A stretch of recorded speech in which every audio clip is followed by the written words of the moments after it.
Chapter 13:15. The city that appeared in front of Lin Feng, Xiao Yan, and the others looked similar to the ancient clan's imperial city in the immortal ancient world, but it was more majestic. The city was located in the southern wilderness, and it was a magnificent sight.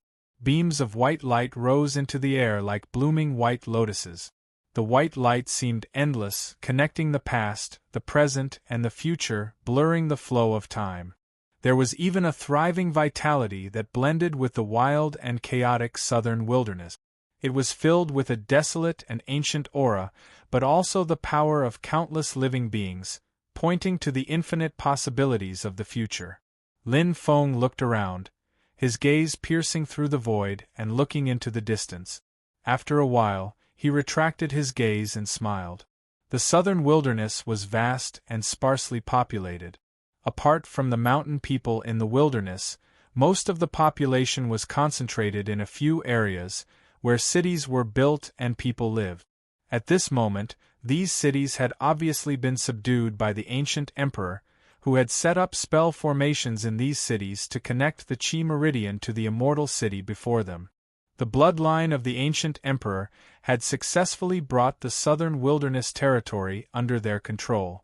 Among them, there might be people who temporarily surrendered, or people who harbored other intentions, such as people from the Qin dynasty, the Great Zhou dynasty, or the reincarnation sect. However, with the power of the ancient emperor, it was only a matter of time before these situations were resolved. Not long ago, the ancient emperor had already announced to the world that the country would be called ancient, and the southern wilderness of the divine land would be their territory, officially returning to the vast thousand world.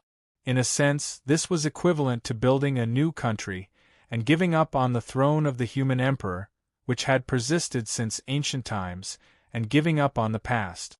Even if the ancient nation could rule the divine land again, it would be a new beginning, not a restoration of the ancient emperor. Although they understood this, the Great Zhou dynasty and the Great Qin dynasty couldn't relax with such a powerful neighbor. Lin Feng and Xiao Yan and his master and disciple advanced all the way. Nearing Longevity City, they saw an old man standing in the air, currently looking at the grand city in front of him, not saying a word. "Greetings, Senior Shi." Xiao Zhen greeted the old man with the courtesy of a junior. The old man turned around. He was none other than the Great Qin dynasty's elder, the Tao integration stage cultivator, King Zhenyang Shi Zongmao. The Great Qin Empire had also received an invitation from the ancient kingdom, and Shi Zongmao was invited to attend Lifelong City's opening ceremony. No matter what would happen in the future, at least the ancient legatee did not seem too overbearing right now. Even if Great Qin had many thoughts, it would not lose its decorum and directly show hostility. When Shi Zongmao saw Xiao Zhen, he immediately nodded and returned the greeting. "Tao Master Qin Yi, this old man greets you." Then, his gaze landed on Lin Feng's god of war clone and Xiao Yan. "Greetings, master of the celestial sect and Emperor Yan." Behind Shi Zongmao was a group of Great Qin dynasty cultivators who came with him to watch the ceremony. At this moment, they also hurriedly greeted Lin Feng, Xiao Yan, and Xiao Zhen. In addition, the ancient tribe's elder, who accompanied Shi Zongmao, also greeted Lin Feng. At this moment, the void on the other side broke open. Under the lead of Xianmen Tianzong's old acquaintance, Gu Penxian, a group of cultivators also arrived outside Lifelong City. The middle-aged man in the lead was also familiar to Lin Feng and his disciple. It was the Great Zhou dynasty's King Yanliang Liangfu. Whether it was the Great Zhou dynasty's cultivators who stayed in the Divine Land or the Great Zhou dynasty's experts who escaped with Liang Pan and Zhu Hongwu, apart from a few who had committed serious crimes, Xianmen Tianzong did not make things difficult for them. Instead, they were all handed over to the Great Zhou dynasty's new emperor, Liang Qian, to deal with them. Although a new emperor had his own ministers, in the cultivation world, it was not easy to nurture new experts. Liang Qian had just ascended to the throne, and his foundation was not stable. Moreover, there was pressure from the great Qin dynasty, the northern militant royal court, and the newly established ancient kingdom. Therefore, there was no purge. Most of the great Zhou dynasty's experts were appeased and subdued by Liang Qian. However, Liang Qian was not a person who only appeased others. He would not allow others to bully him. A small number of people were dealt with. Under the combination of kindness and authority, the great Zhou dynasty's situation was stabilized as soon as possible. The king of Yanliang, Liang Fu, the king of Yuyun, Liang Jingqing, the king of Donghai, Liang Jinglai, and the others all expressed their allegiance to Liang Qian. Although Liang Qian's cultivation was still limited, he was the most suitable monarch for the current situation. This time, Liang Fu was the representative of the great Zhou dynasty and was invited to attend the ceremony. When Liang Fu and the ancient brush spirit saw Lin Feng, Xiao Yan, Shi Zhongmao and the others, they naturally exchanged pleasantries. After greeting each other, Liang Fu looked at the eternal city in front of him with the same expression as Shi Zhongmao. The two of them looked at each other, and then looked away at the same time. Their hearts were a little heavy. They were both heirs of their respective dynasties, and they could tell that the city of longevity before them had already begun to successfully attract the qi of the dragon veins formed by the hearts of the commoners of the southern wilderness. In the void, there seemed to be invisible white dragons flying around, gathering in the majestic city in front of them from all directions. Xiao Zhener said, "Seniors, please." She was the first to land on the eternal city. In the void above the city, there were many formation patterns and white light flashing.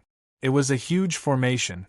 Lin Feng and Xiao Yan, who had entered the ancient world of immortals, saw it and nodded to themselves. The South Pole Longevity Formation. The formation in front of them was the South Pole Longevity Formation of the ancient emperor's lineage. It was very powerful and mysterious.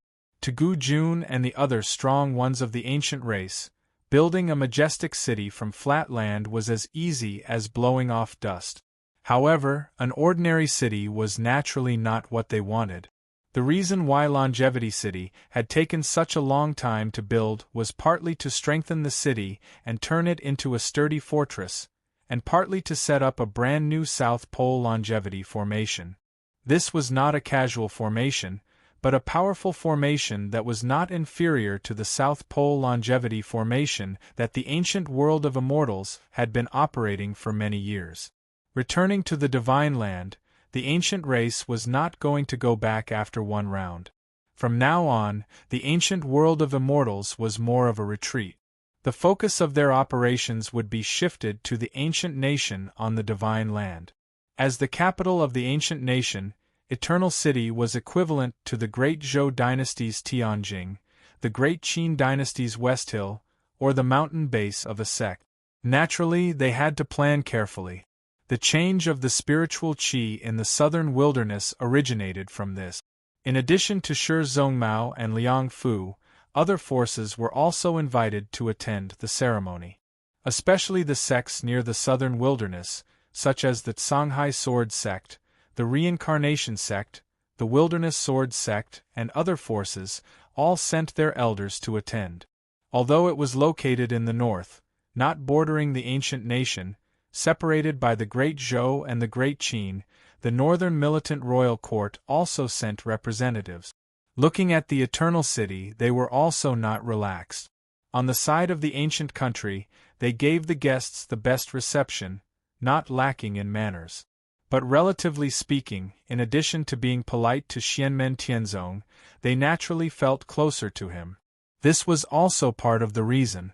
In addition, the two sides also sighed when they met Tao Master Blue Thunder of the Purple Cloud Path. In the human cultivation world, apart from the Taishu Temple, the Mount Shu Sword Sect, and the revived Buddhism, the Purple Cloud Path was the only force that had been passed down since ancient times. Of course, everyone wanted to beat them up, and every generation wanted to annihilate them. The bloodline of the Emperor of the Underworld, which the ancient race did not have a good relationship with, would definitely not be taken into consideration. When all the invited guests arrived, it was naturally a grand occasion. The Eternal City was completely completed, and the South Pole Longevity Formation was fully operational. Some were happy and some were sad. Another powerful force rose in the Divine Land. Not only would it stir up the local situation, but it would also affect the overall situation of the entire Divine Land. However, the people who cared the most would definitely be the Wilderness Sword Sect, the Reincarnation Sect, the Songhai Sword Sect, or the Great Zhou, the Great Qin, and the northern militant forces that were a combination of secular and cultivation classes. The Great Zhou dynasty and the Great Qin dynasty, which were both close to the ancient nation, felt the most deeply. Especially when Shi Zhongmao and Liang Fu saw the white dragon Qi surrounding Gu Jun and a white lotus blooming in the void above his head, each petal like a world, their hearts became heavier. After the ceremony, there were naturally other follow-up events. The ancient nation was rebuilt, and a group of high-level experts also took this opportunity to communicate with the various forces. For them, the most important thing was naturally Lin Feng's avatar who came to visit. In the main hall of the Eternal City, Gu Jun and Gu Yuankai sat together with Lin Feng. Beside Lin Feng, Xiao Yan stood with the etiquette of a junior. The current Xiao Yan naturally did not need to do so, but he was willing, and Xiao Zhener also stood beside him. Lin Feng smiled and said, "I came in a hurry, so the gift is a little thin. Please don't blame me, my friends." After saying this, he turned to look at Xiao Yan. Xiao Yan took out a small gourd and offered it. Gu Jun took the gourd curiously and pulled out the stopper. He scanned it with his consciousness and was instantly moved. The medicinal power and the laws within are extraordinary, but I have never heard of a pill like this before. Just what is this? Gu Yuankai, who was beside him, was more proficient in the way of alchemy. After carefully analyzing it for a while, his two white eyebrows also moved slightly. "Forgive me for being ignorant, but I have never seen this pill before. Although I do not know its medicinal effects, it is not inferior to the 33 Heavens Fortune Immortal Pill and the 10 Saint Golden Elixir." Lin Feng smiled and did not speak, while Xiao Yan cupped his hands. "This pill is called the Mysterious Sky Myriad Wonders Golden Elixir. This junior figured it out myself. Elders, you are both alchemy experts, please correct me." Hearing this, Gu Jun and Gu Yuankai looked at each other. The ancient emperor's bloodline was proficient in alchemy. The ancient emperor, Gu Chongqing, was one of the human sovereigns who was most proficient in alchemy, on par with Emperor Chong and Xia Huang. The South Pole Longevity Formation was the best formation to assist in alchemy. The ancient emperor's longevity pill and treasure lotus pill were elixirs that were on par with the 10 Saint Golden Elixir, the God-descending Great Tao Golden Elixir, the Life Replacement Heavenly Pill, the Bodhi Treasure Pill, and other top elixirs. But it was also because of this that they clearly knew how difficult it was to create such an elixir. Since the Middle Era, when the Taishu Temple's Tianxing Taoist created the God-descending Great Tao Golden Elixir, no one had created a similar grade of elixir. That was why when the 33 Heavens Fortune Immortal Pill first became known, it caused a huge commotion. At this moment, they also understood why Lin Feng and Xiao Yan did not present their gifts with the others. It was not because they were arrogant, but because they did not want to steal the spotlight. Chapter 13-16. Before the war between the two realms, Lin Feng, Xiao Yan, and the others visited the ancient longevity world. Xiao Yan, Tao Master Qing Ning, and Tao Master Ling Ju, Gu Yuankai held a small-scale elixir gathering. There were only 3 people participating in the elixir gathering. In terms of scale, it could hardly be called an elixir gathering. But in terms of the identity of the participants, whether it was Tao Master Qing Ning, Tao Master Ling Ju, or Xiao Yan, they were all the best alchemists in the Divine Land. The elixir gathering was of a ridiculously high standard, rarely seen since ancient times. And the witnesses of the elixir gathering, Lin Feng, Gu Jun, and Yan Nanlai, were all of high status. In that elixir gathering, Xiao Yan defeated Tao Master Qing Ning and Gu Yuankai of the Taishu Temple and won.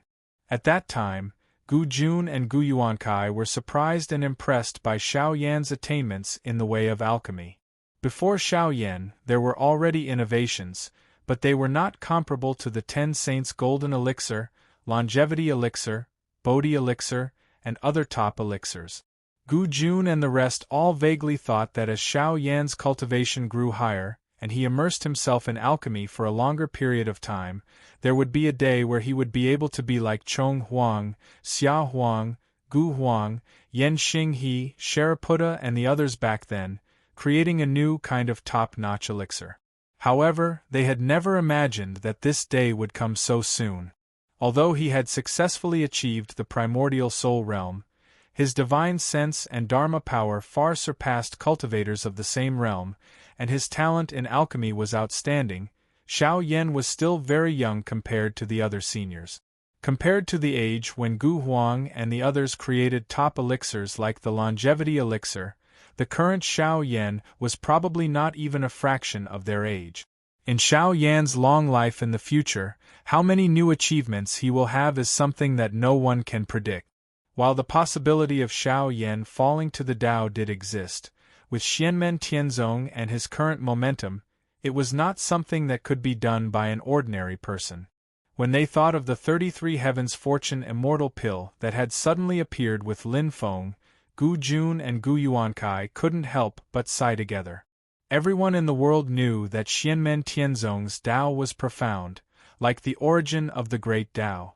There were many treasures in the sect, and its capital was strong. Now, its achievements in alchemy were enough to make the entire human cultivation world look at it. Gu Yuankai used his spiritual sense and magic power to analyze the profound sky multiverse golden elixir in front of him. He asked with interest, "What are the effects of this pill?" Although Gu Yuankai had been more inclined towards the Taishu Temple before, after the war between the two realms that had just ended, his attitude had begun to change.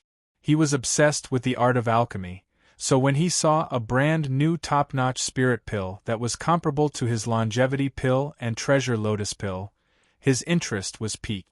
Xiao Yan smiled. "If you want to consume this pill, it can also be used. When combined with the treasure lotus pill, it will be even more wondrous." Gu Yuankai's gaze flickered. "Oh! The two top-notch spirit pills passed down by the ancient emperor were the longevity pill and the treasure lotus pill. The former was only effective for cultivators below the primordial divinity stage, but its effects could be said to be heaven-defying. As everyone in the divine land knew, cultivators in the golden elixir period could only live for 1,000 years. Although cultivators in the Yuanying stage could live longer, once the 3,600 years limit was up, if they couldn't attain the primordial divinity stage, they could only return to dust and return to dust.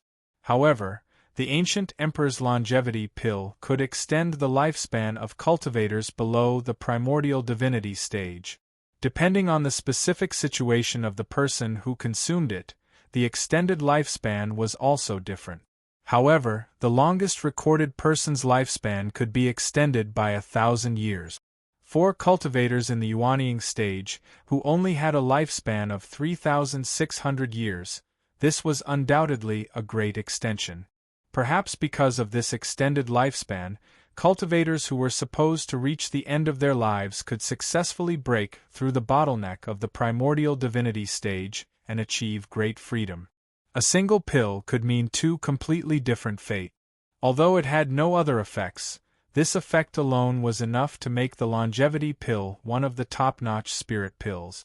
However, it was not easy to refine the longevity pill, and there were many restrictions. Even within the ancient emperor's bloodline, they were unable to produce it on a large scale. The number of pills was always limited, and there were even gaps in history. Compared to the longevity pill, the other top-notch spirit pill, the treasure lotus pill, was not as famous. This was because this pill was similar to the golden elixir of the Taishu Temple. Its main purpose was to help the descendants of the ancient emperor cultivate the primordial divinity technique of longevity. Those who consumed the treasure lotus pill could greatly assist them in cultivating the primordial divinity technique of longevity. Not only was it convenient for their daily cultivation, but it was also convenient for them to comprehend the Tao and break through bottleneck. Aside from this main effect, the treasured lotus pill also had other effects. For those who did not cultivate the primordial way of longevity, it was also useful. However, it was not as famous as the golden elixir of the divine arrival great path. In this aspect, it was the same as the golden elixir of the primordial way. For the aboriginals, it was naturally better to consume the treasure lotus pill as soon as possible. However, it would still take effect even if it was consumed later. However, Gu Yuankai had naturally consumed it a long time ago.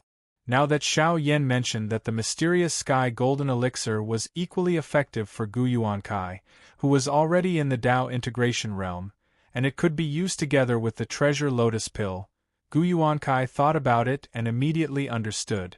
Is it similar to the supreme treasure wisdom pill, which is beneficial for comprehending the Tao? That's right. This is one of the effects of this pill. Xiao Yan smiled and nodded. One of the main ingredients of the mysterious sky golden elixir was the cloud forest fruit that grew from the cloud forest tree. Logically speaking, using the ginseng fruit as the main ingredient like the supreme treasure wisdom pill would have a better effect. However, after Xiao Yan tried to adjust it, even if he used the cloud forest fruit as the main ingredient, it would still have a huge effect. One of the main effects of the mysterious sky golden elixir was to make one's mind more agile, which would make it easier for one to communicate and comprehend the Tao of heaven and earth. Both Gu Jun and Gu Yuankai knew that there were cloud forest trees in Xianmen Tianzong. However, even so, they still clicked their tongues in wonder. Xiao Yan was like a clever housewife who couldn't cook a meal without rice, yet he still managed to make a table full of good dishes. After pondering for a while, Gu Yuankai continued to ask Xiao Yan, one of the effects, "Is there another?" Xiao Yan smiled. "You won't be able to use the other main effect. Even cultivators in the Yuanying and Golden Elixir periods won't be able to use it. Even for Foundation Establishment cultivators, only those in the middle stage of the Foundation Establishment period will be able to use it." When Gu Jun and Gu Yuankai heard this, they didn't look down on him. Instead, their expressions became serious. After the two of them looked at each other, Gu Yuankai didn't say anything this time. Instead, Gu Jun asked, "From what you're saying, could it be related to building a spirit platform?" Xiao Yan smiled and nodded. "That's right. Although I'm not 100% sure, this pill can increase the grade of a cultivator's spirit platform by 1 level. The lower the grade of the spirit platform, the higher the chance of success. Below grade 3, there's a 100% chance of success. Apart from not being able to upgrade a grade 1 spirit platform to a supreme spirit platform, it's possible to upgrade a grade 3 spirit platform to grade 2 to grade 1, and the chances are very high." After hearing Xiao Yan's words, Gu Jun and Gu Yuankai were silent for a while. After the golden elixir period, the direct impact of one's innate aptitude on cultivators would gradually weaken. But why did people attach so much importance to innate aptitude? Apart from being convenient for testing, the most important point was that building a spirit platform and condensing a pill cauldron during the Foundation establishment period would largely determine one's future achievements and height. Although the direct impact would weaken, the foundation laid before would have an extremely far-reaching impact. A 9th grade spirit platform and a 9th grade pill cauldron meant that there was no hope of directly forming a core. After forming a yellow core, not to mention the Yuanying period, even passing the tribulation of attracting fire and reaching the middle stage of the golden elixir period was an extravagant hope. For a jade core cultivator, the middle stage of the golden elixir period was most likely their final destination. Only those with great luck would be able to pass the Wind tribulation and reach the late stage of the golden elixir period. As for the Yuanying period, they didn't even need to think about it. To break through to the Yuanying period, one would need at least a 3rd or 4th grade spirit platform pill cauldron to form a vermilion core. However, it was extremely difficult for a vermilion core cultivator to pass the void thunder tribulation and successfully form a nascent soul. To form the best purple core, only a 1st or 2nd grade spirit platform pill cauldron would have any hope. Xianmen Tianzong's Book of Tao and Virtue was a direct inheritance of the 8 trigrams scripture of the Great Way. As long as one succeeded in cultivating it, they could obtain a 1st grade spirit platform. It could be said to be an unprecedented feat. However, there was a prerequisite, and that was that one had to succeed in cultivating it. It was not without reason that Xianmen Tianzong had a high threshold for accepting disciples. Up until now, only when Wang Lin's foundation and physique had not changed qualitatively was he able to rely on his great comprehension and willpower to forcibly establish a 4th grade spirit platform using the Book of Tao and Virtue. However, before the spirit platform had truly been established, it was interrupted by Lin Feng's intervention, causing Wang Lin to fall back to the early stage of foundation establishment. He didn't want Wang Lin to be overly hasty, which would cause his future cultivation to become increasingly difficult and narrow until it was cut off midway. For some people, the improvement of the middle stage of foundation establishment could have the effect of reversing their fate. When Xiao Yan was trying to figure out the mysterious Sky Myriad Wonders golden elixir, he added a leaf from the mysterious Sky Treasure Tree as one of the main ingredients. A leaf from the mysterious Sky Treasure Tree alone had the effect of improving the grade of the spirit platform. Back then, Yu Hongyan, Wang Lin, Yang Qing, and the others had all benefited from it. However, this effect was not stable. Rather than saying it was an improvement, it was more like giving people more opportunities. The main thing still depended on the cultivator themselves. However, after Xiao Yan had continuously ground it and smelted it into the mysterious Sky Myriad Wonders golden elixir, this profound effect had become an almost stable improvement. With such an effect, in addition to the effect of improving one's comprehension, it could be said that the mysterious Sky Myriad Wonders golden elixir lived up to its name. After a moment of silence, Gu Jun and Gu Yuankai both sighed. Gu Jun turned to look at Lin Feng and said with a sigh, "Your sect's Tao of alchemy has already surpassed countless predecessors. We are truly ashamed to have inherited the shadow of our ancestors." Gu Yuankai looked at Xiao Yan and said solemnly, "Other than your teacher, you can be called the #1 alchemist in the Divine Land. Even if the Tianxing Taoist of the Taishu Temple is still alive, when he created the great Tao of Divine Arrival golden elixir, the time he had cultivated and immersed himself in the Tao of alchemy was much longer than yours. If the last pill gathering could not be established, then now that the mysterious Sky Myriad Wonders golden elixir has appeared, there is no longer any dispute." Chapter 13-17. Lin Feng and Xiao Yan did not usurp the limelight. Gu Jun, Gu Yuankai, and the others were grateful, but they would not remain silent. The ancient race had inherited the ancient emperor's alchemy skills, and their high attainments were publicly acknowledged. It was fine if others did not know of their existence, but after the ancient race officially returned to the public's attention through participating in the war between the two worlds, everyone recalled the ancient race's achievements in the Tao of alchemy. At this moment, Gu Jun and Gu Yuankai's endorsement of the mysterious Sky golden elixir shocked the world once again. The power of the celestial sect of wonders had already caused the world to exclaim in admiration, and they even began to feel numb to it. In the eyes of the vast majority of people, the repeated successes of the celestial sect of wonders had already become a common occurrence.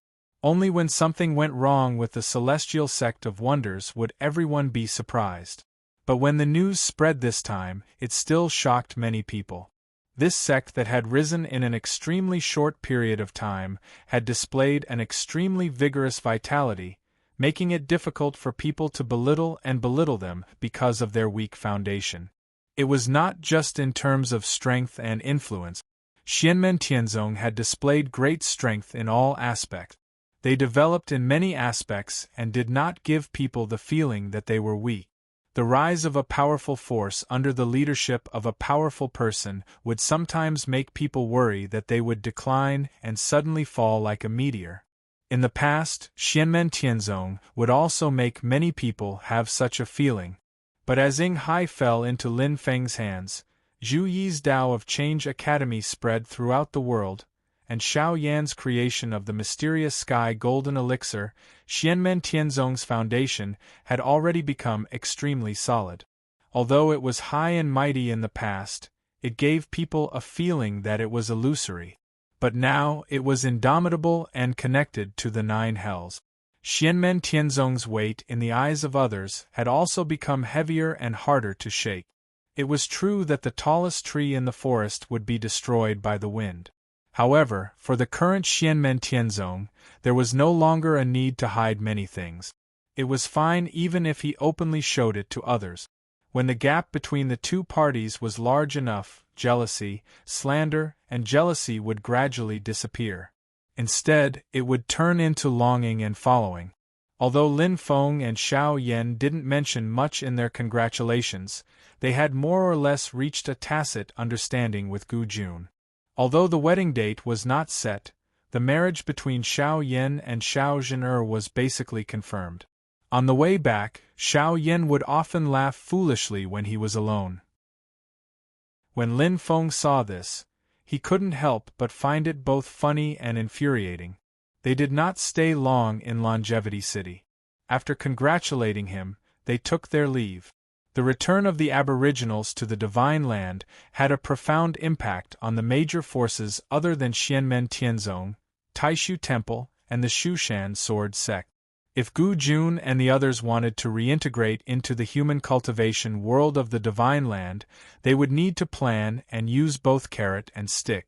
Among the forces that were on good terms with Xianmen Tianzong, there were those who established ties with the Aboriginals and those who were hostile to them. After returning to Yujing Mountain, Xiao Yan prepared to return to Heavenly Gold Pavilion directly. On one hand, he would continue to refine the mysterious sky golden elixir, and on the other, he would further fine-tune the pill recipe. In Xianmen Tianzong, there were some disciples who could benefit from this pill when they were building their beer. Moreover, not mentioning the effect of this pill in raising the grade of the beer, just increasing one's perception and helping one to understand the Tao was already very valuable. Not counting the Taishang Treasure Wisdom pill, which was difficult to refine due to the lack of raw materials, just the combination of the mysterious sky golden elixir and the 33 Days of Fortune immortal pill had the effect of increasing one's perception. With the two added together, the effect would be quite significant. At this moment, Xianmen Tianzong was in a period of rapid development. It might be an exaggeration to say that it was changing every day, but the speed at which a large amount of potential was transformed into great strength was enough to blind everyone. Other than Xianmen Tianzong, the mysterious sky golden elixir was a priceless treasure. Even the disciples of Taishu Temple yearned for it, not to mention the descendants of the other sections. However, before he stepped into the entrance of Heavenly Gold Pavilion, Xiao Yan's eyebrows twitched. The person who returned to the mountain is Little Huang? Why does he seem to have brought back a big demon? This demonic aura is so unfamiliar. It seems to be a demon that I have never come into contact with before. At this moment, there was a commotion in the Sky Desolate Valley. The disciples of the Sky Desolate Valley, as well as the many demons that resided here, were curiously gathered in a circle, staring at the huge beast in the middle. Beside the beast stood a young man. It was Huang Zhenting. He looked at Zhuge Wanqiu, who had come after hearing the news. "Senior sister, do you know this beast?" Zhuge Wanqiu sized up the beast and shook her head after a while. "I have never seen it before." Next to Zhuge Wanqiu, the Kuei Ox King snorted and looked at the nine-clawed Eagle King. Eagle King, what is this? The nine-clawed Eagle King shook his head.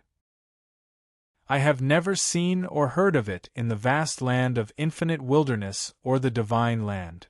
The Hylian King, the Flying Snow Feather King, the Heavenly Snow Feather King, and the other demons were also confused. Zhuge Wanqiu said hesitantly, "It seems to be very gentle and not aggressive. Although its demonic aura is that of a late-stage demon king." Beside her stood a little girl with hair as white as frost. It was her disciple, Yi Xinchuan. She sized up the huge beast in front of her curiously while secretly tugging at her master's sleeve. "Master, this big demon looks so cute. Although it is huge, it still looks very cute." As soon as she said this, the group of younger disciples of the celestial sect of wonders actually all nodded at the same time. Especially the female disciples, their faces revealed expressions of deep agreement. However, after hearing Yi Xinchuan's words, everyone raised their guard in case the beast in front of them suddenly attacked. After all, no one had ever seen this demon before. Although it looked a little dull, it was a genuine late-stage demon king. If Yi Xinchuan angered it and it went berserk, Yi Xinchuan would not be able to withstand it. Zhuge Wanqiu, Huang Zhenting, and the nine-clawed Eagle King would have to take action. However, it turned out to be a false alarm. Although the great demon seemed to understand Yi Xinchuan's words and even slowly turned its head to look at her, it still had a dazed look on its face. It lay on the ground lazily and did not move at all. Huang Zhenting smiled. "This guy is very dull and lazy. As long as you don't really attack him, he won't get angry." Master entered the void battlefield to look for Elder Shur and accidentally found a medium-class world. There are such demons living there. There are not many of them and their strength varies. Master has eaten more demons than many of us have seen, but even he has never seen or heard of such a demon before. Huang Zhenting was smiling from ear to ear, but the nine-clawed Eagle King, one-legged Ox King, Flying Snow Plume King, Hylian King, and the other demon beasts shuddered at the same time and looked at Huang Zhenting with annoyance. Huang Zhenting didn't seem to notice anything. In fact, he had been following Shi Tianhao around Tianhuang mainland all these years and imitating him. He had eaten countless demon flesh and blood. So Master used his dermic powers to subdue the one with the highest cultivation and asked me to bring it back to the mountain for the ancestral master to take a look. Perhaps the ancestral master would recognize this demon. Huang Zhenting continued, "After careful observation, I found that this guy is quite easy to get along with. Just as Yuan Shuang said, this guy looks quite cute." After a short pause, Huang Zhenting continued, "I wonder how it tastes." Hearing this, many female disciples, including Zhuge Wanqiu, glared at him to express their dissatisfaction. The great demon also glanced at Huang Zhenting slowly, then snorted softly and turned its head in another direction. The nine-clawed Eagle King said with a fake smile, "Heavenly Emperor Huang, you didn't kill this guy to taste it?" It was completely not in line with Shi Tianhao's usual behavior. Huang Zhenting said, "Master had some clues to find Elder Shur and was in a hurry, so he did not stay for long. He only left a spatial mark and asked me to bring it back to the ancestral master." Everyone could not help but nod. Right, this was Shi Tianhao's way of doing things. In his eyes there was only tasty and not tasty, not cute and not cute, or edible and not edible. Zhuge Wanqiu, Yi Xinchuan, and the others were also very helpless about this characteristic. Zhuge Wanqiu contacted her father, Zhuge Zhan, through telepathy using dermic powers, then used light and shadow to show Zhuge Zhan the appearance of the demon. Zhuge Zhan, who had traveled far and wide, was also amazed when he saw this demon, indicating that he had never seen it before. Sun Xuer and Kujing, who were close friends with Zhuge Wanqiu, came over when they heard the news. When they saw the great demon, their hearts were filled with love. However, when they saw the great demon, they naturally did not know who it was. They sent messages to their respective masters, Zhu Yi and Yu Hongyan, but they had never seen it before. Hearing that Xiao Yan had returned, they specially went to Fenshan Cliff to find Xiao Yan's mount, Yuanxing White Tiger, the daughter of the White Tiger Saint, and asked her to ask the White Tiger Saint. The White Tiger Saint, who had lived in the vast land of infinite wilderness for many years, looked at the slightly fat demon in front of him with a puzzled expression. Huang Zhenting clapped his hands. "All right, let's not talk too much. I'll send this lazy thing to the ancestral master first, so that he can have a look first." With that, he took the great demon out of the desolate sky valley, crossed the rainbow bridge, and walked to the top of Yujing Mountain. "Ancestral master, what is the origin of this black and white bear demon?" Huang Zhenting, who came in front of Lin Feng, asked curiously. "A black and white bear?"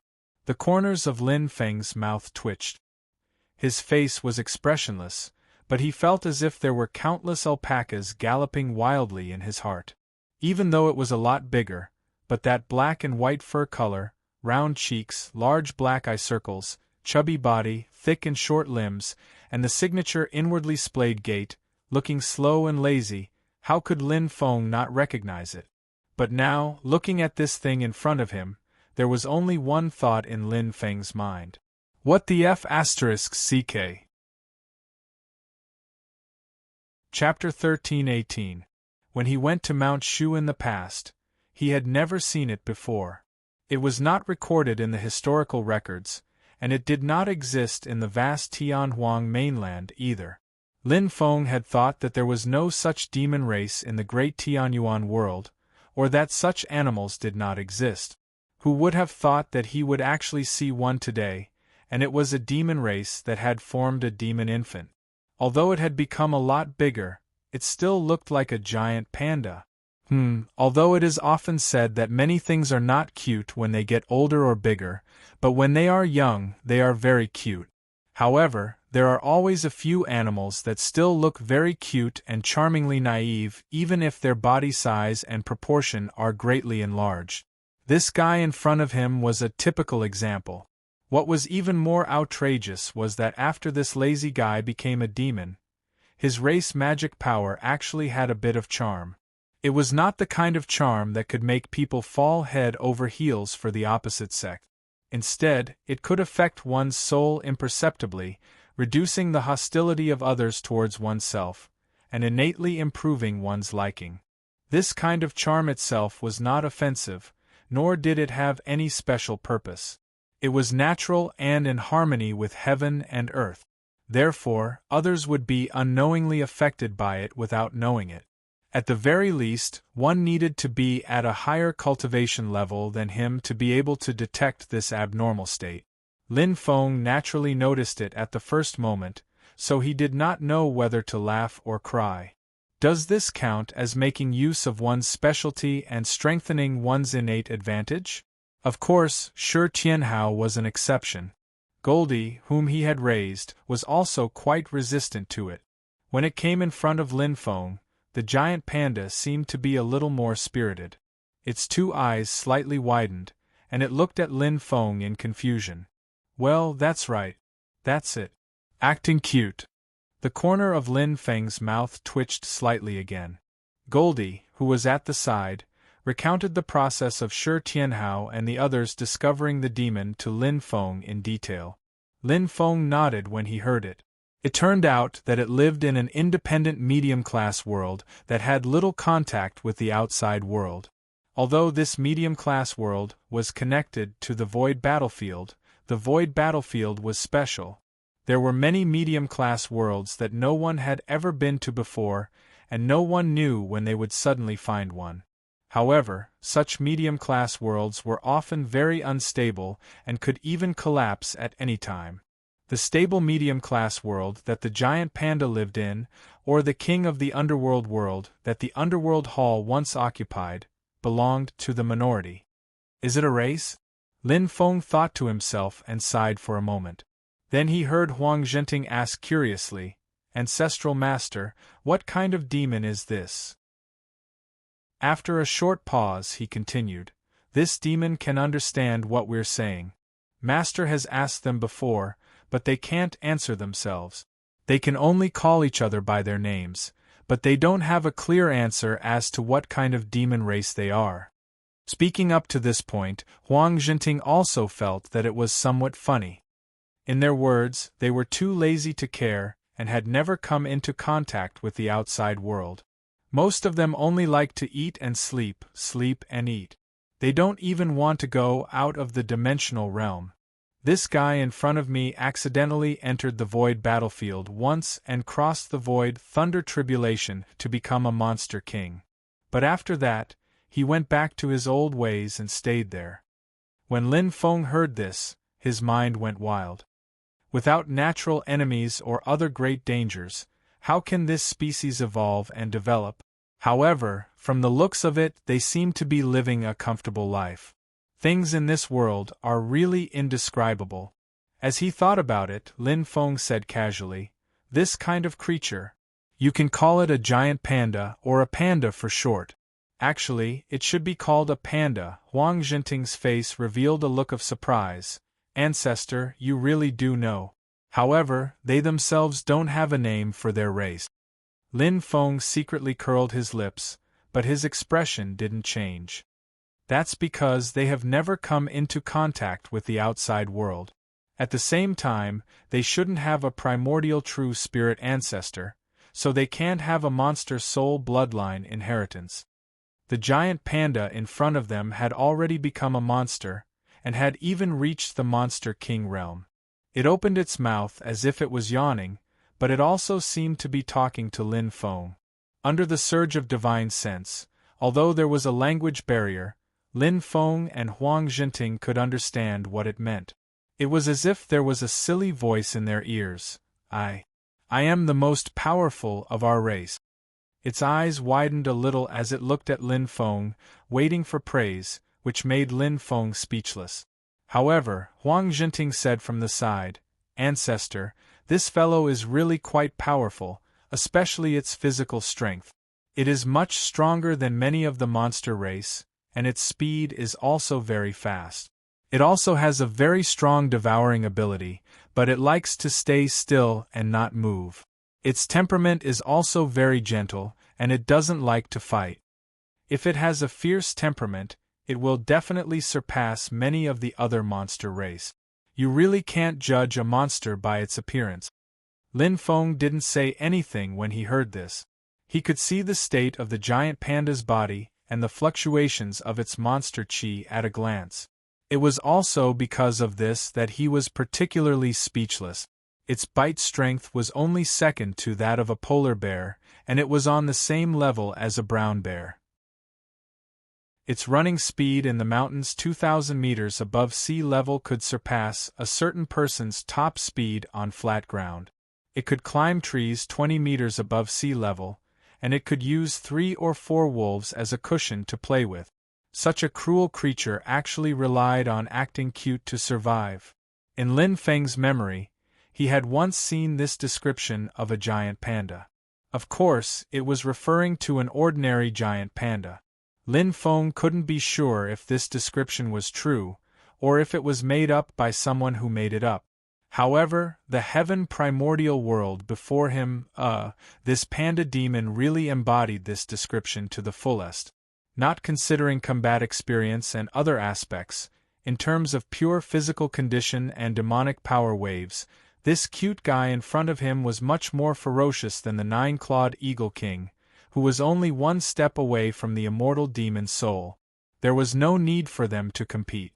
Lin Feng could tell at a glance.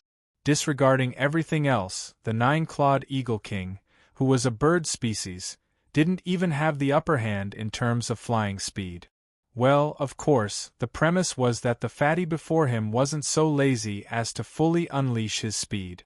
In terms of innate conditions, this fellow was better than many monster race. And this was under the condition that there was no primordial true spirit monster among its ancestors. Otherwise, its natural endowment would be even thicker. What's more, the fatty before him didn't even put in much effort to cultivate. Everything he did was natural. Although he had obtained the true essence of nature, in a sense, he was just relying on his natural endowment. If he could cultivate diligently like other top monster race members, his strength would be even stronger. However, such a ferocious fellow's natural supernatural power, in addition to strengthening the physical strength and the ability to devour food, was actually charming. In other words, it was acting cute. It's too shameful. Lin Feng shook his head repeatedly. Huang Jinting suddenly said, Ancestral Master, this giant panda's body is intertwined with black and white colors. It's a bit like the fusion of yin and yang. Lin Feng made a sound of agreement. That's right. This monster race uses techniques naturally. He was born with the fusion of yin and yang. It's just that he hasn't fully comprehended it yet. If he fully comprehended it, he would be able to form an indestructible monster soul. At that time, he might be able to form a new monster chi supernatural power. The yin and yang chi would revolve around his body to protect him and eliminate external attack. After charming and adding a special defensive ability, there weren't many people in the same realm who could attack him. It was convenient for him to continue lying there lazily. The more Lin Feng spoke, the more he had the urge to pout. He looked at the giant panda in front of him. What's your name? In front of him, this giant panda was very obedient. It didn't have a lazy appearance and replied, I'm called Gun Gun. After saying that, its huge body really rolled on the ground, making Lin Feng want to roll his eyes. Gun Gun didn't stop after rolling. Instead, it continued to move closer to Lin Feng, as if it wanted to stay by his side. Others found them cute and couldn't bear to hurt them, but he felt that Lin Feng was very amiable. Lin Feng was well aware that this was because he had cultivated the Book of Tao Te Ching to an extremely profound realm. The aura and concept of creation were very rich. His entire person was like the great Tao of creation, heaven and earth, making Gun Gun, who naturally admired nature, feel very close. Huang Jinting sighed in admiration and said, when he was in front of Master, he also looked like this. That's why when Master asked me to bring him back, he didn't resist at all. He was completely too lazy to resist? Lin Feng was angry and amused at the same time. An image appeared in his mind. Shi Tianhao was gesturing with his hands, wondering which part of this monster race he had never seen before was tastier. Meanwhile, Gun Gun was oblivious to its own situation and was even affectionately sticking to Shi Tianhao's side, acting cute. Huang Jinting continued, Master also said that they have the true meaning of nature. Although they don't seem to feel it, they are good at evolving the yin and yang qi. That's why they are called yin-yang bears or tai chi bears. But today I found out that they are actually called giant pandas. Hearing this, Lin Feng laughed dryly in his heart. Yin-yang bear, tai chi bear. Not bad. It seems like it's a lot better? While he was thinking, he suddenly heard Huang Jinting say excitedly, Ancestral Master, Master said that this kind of demon race is very suitable to be the mount of our sect's disciples. It's quite compatible with the Taiji diagram of the primordial spirit's incarnation in our sect's fundamental Taoist scripture. He said that this yin-yang bear called Gun Gun. No, it's a giant panda. It is the most talented of the monster race.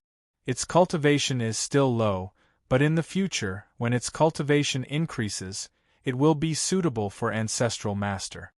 Hearing this, Lin Feng was dumbfounded. Although he knew that this was Shi Tianhao's filial piety, when his own sage-like appearance appeared in his mind, with a charmingly naive giant panda sitting on his butt behind him, from Shaoyan, Shi Tianhao and the other direct disciples, to Huang Jinting, Tang Jun, Zhou Yunsong, and even Guo Zhonghuang, Meng Honglu, Yixin Hui and the others, each of them riding on a giant panda. This scene was too beautiful. He really didn't dare to continue thinking about it. Lin Feng instantly had the urge to cry. This is too embarrassing. Chapter 13-19. Looking at the elated Huang Jinting and the charmingly naive Raleigh, Lin Feng's mouth couldn't help but twitch. He really wanted to ask his disciple, "Don't you feel that something is wrong with this scene?" Lin Feng sighed and patted Raleigh, then said to Huang Jinting, "Take it back to Heaven Desolate Valley and tell Xian Huang that if he likes it, he can use it as a mount.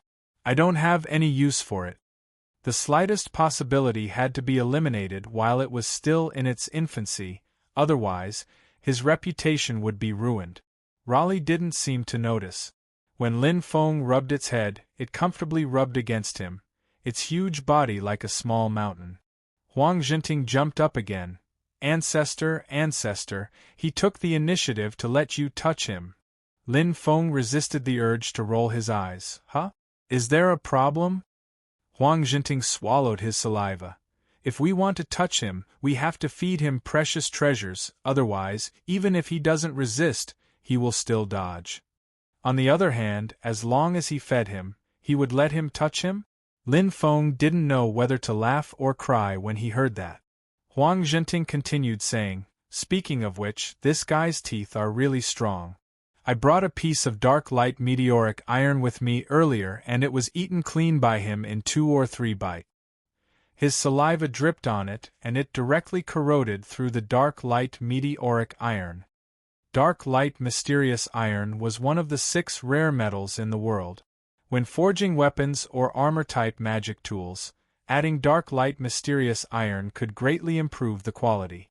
The ore that Raleigh had swallowed was not raw ore, but a rough embryo that had already been mined and had undergone preliminary polishing. Its precision was extremely high, and even if Huang Jinting wanted to destroy it, it wouldn't be an easy task. Lin Feng looked at Raleigh and nonchalantly said, "This demon's saliva specializes in corroding metal, but it isn't as effective when used to dissolve other things."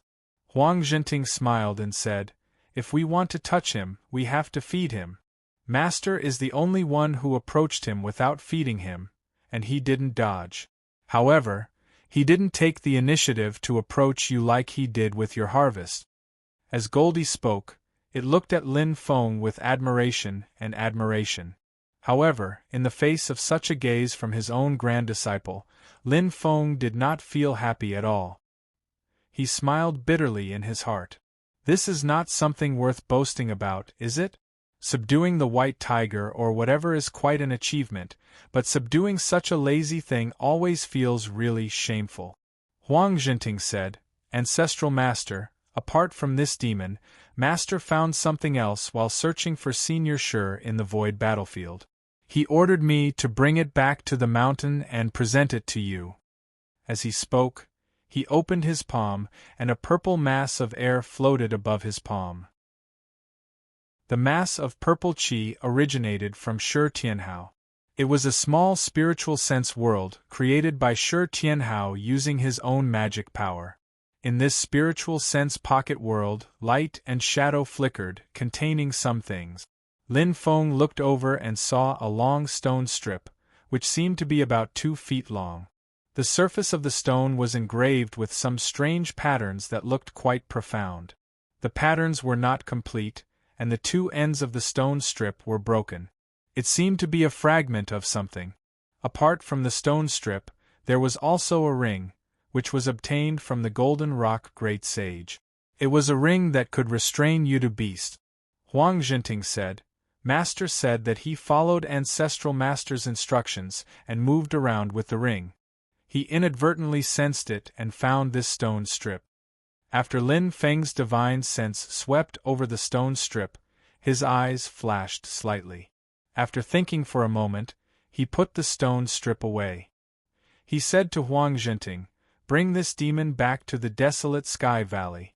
As for how to deal with his kin in the dimensional realm, you can decide for yourselves.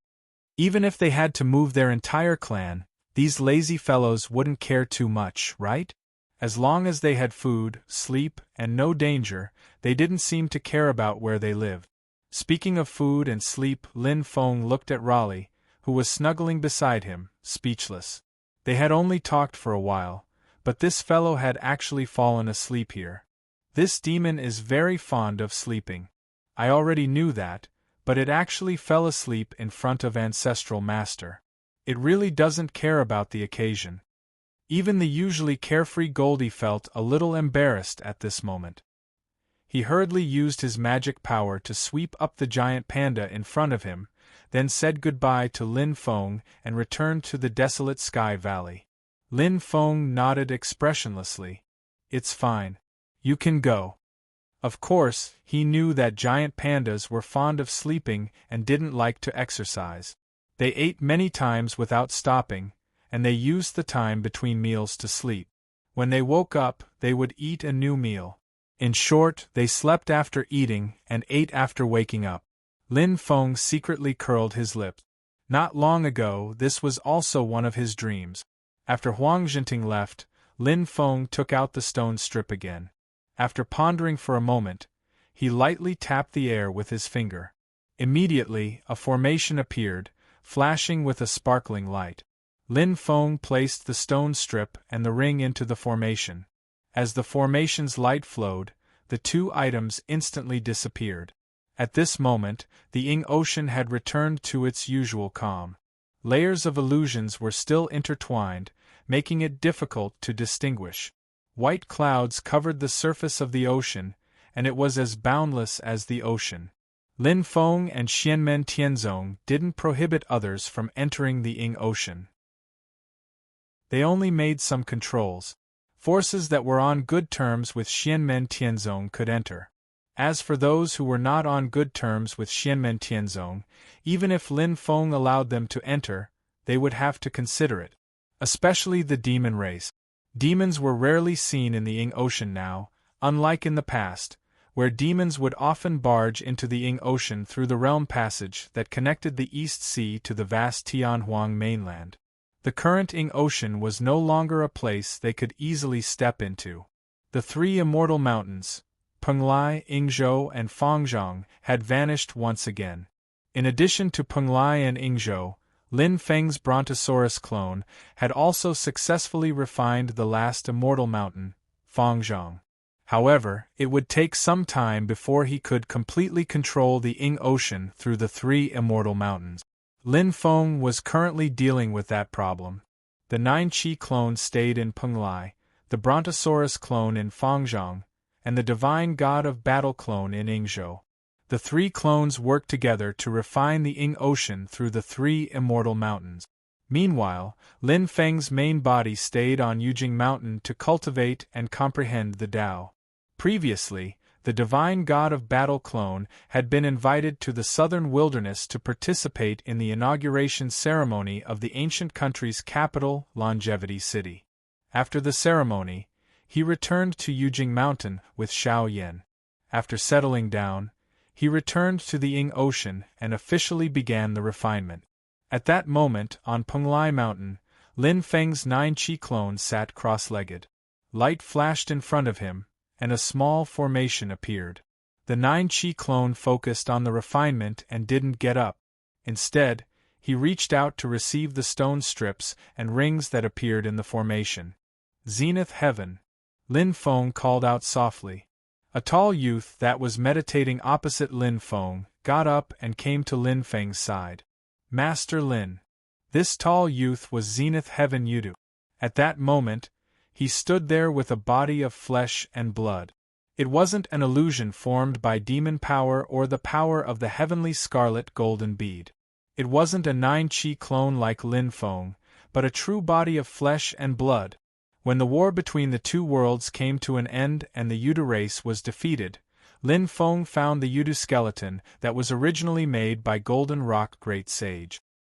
He extracted a portion of the essence of flesh and blood from the corporeal body of Yudu that he slew and fused it with the skeleton, finally reconstructing the corporeal body of Zenith Heaven. The current Zenith Heaven was no longer a soulless existence. Instead, he had become a living Yudu beast. His divine arts and magic power were extremely powerful, and his potential was astonishing. To the current Zenith Heaven, he didn't lack power at all.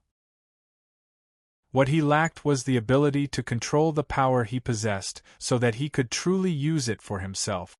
Even so, the zenith heaven, who had just reconstructed his corporeal body, successfully ascended to the realm of the undying demon soul. He had been preparing all these years for this moment.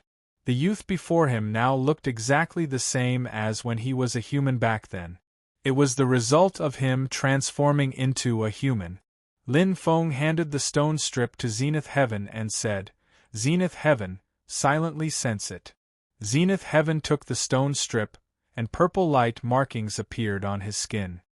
His consciousness and demon power flowed into the stone strip. At first, there were no changes to the stone strip. As time passed, it began to tremble slightly. However, from the outside, it looked the same as usual, without any abnormalities. Zenith Heaven stared at the stone strip in confusion. "It seems to be connected to me, but it's faintly discernible. I don't think it's because the stone strip is broken or incomplete, but it's always been like that." Lin Feng nodded and said, "Bring this item and this ring to Yingzhou Celestial Mountain. Find Ning Wanga and let her take a look at this stone strip." Zenith Heaven was a little confused, but he nodded and replied, "Yes, Master Lin." He then followed Lin Feng's instructions and quickly arrived at Yingzhou Celestial Mountain through the teleportation formation set up between Yingzhou Celestial Mountain and Penglai Celestial Mountain. Other than Lin Feng's God of War clone, his third disciple, Wang Lin, and sixth disciple, Li Yuanfang, were also there. While Wang Lin was cultivating there, he was also comprehending the unpredictable Tao of illusion in Yingzhou Celestial Mountain. Meanwhile, Li Yuanfang was further comprehending the nameless ancient formation on Yingzhou Celestial Mountain, verifying it with what he had learned. Apart from them, Meng Xian and Ning Wanga were also here.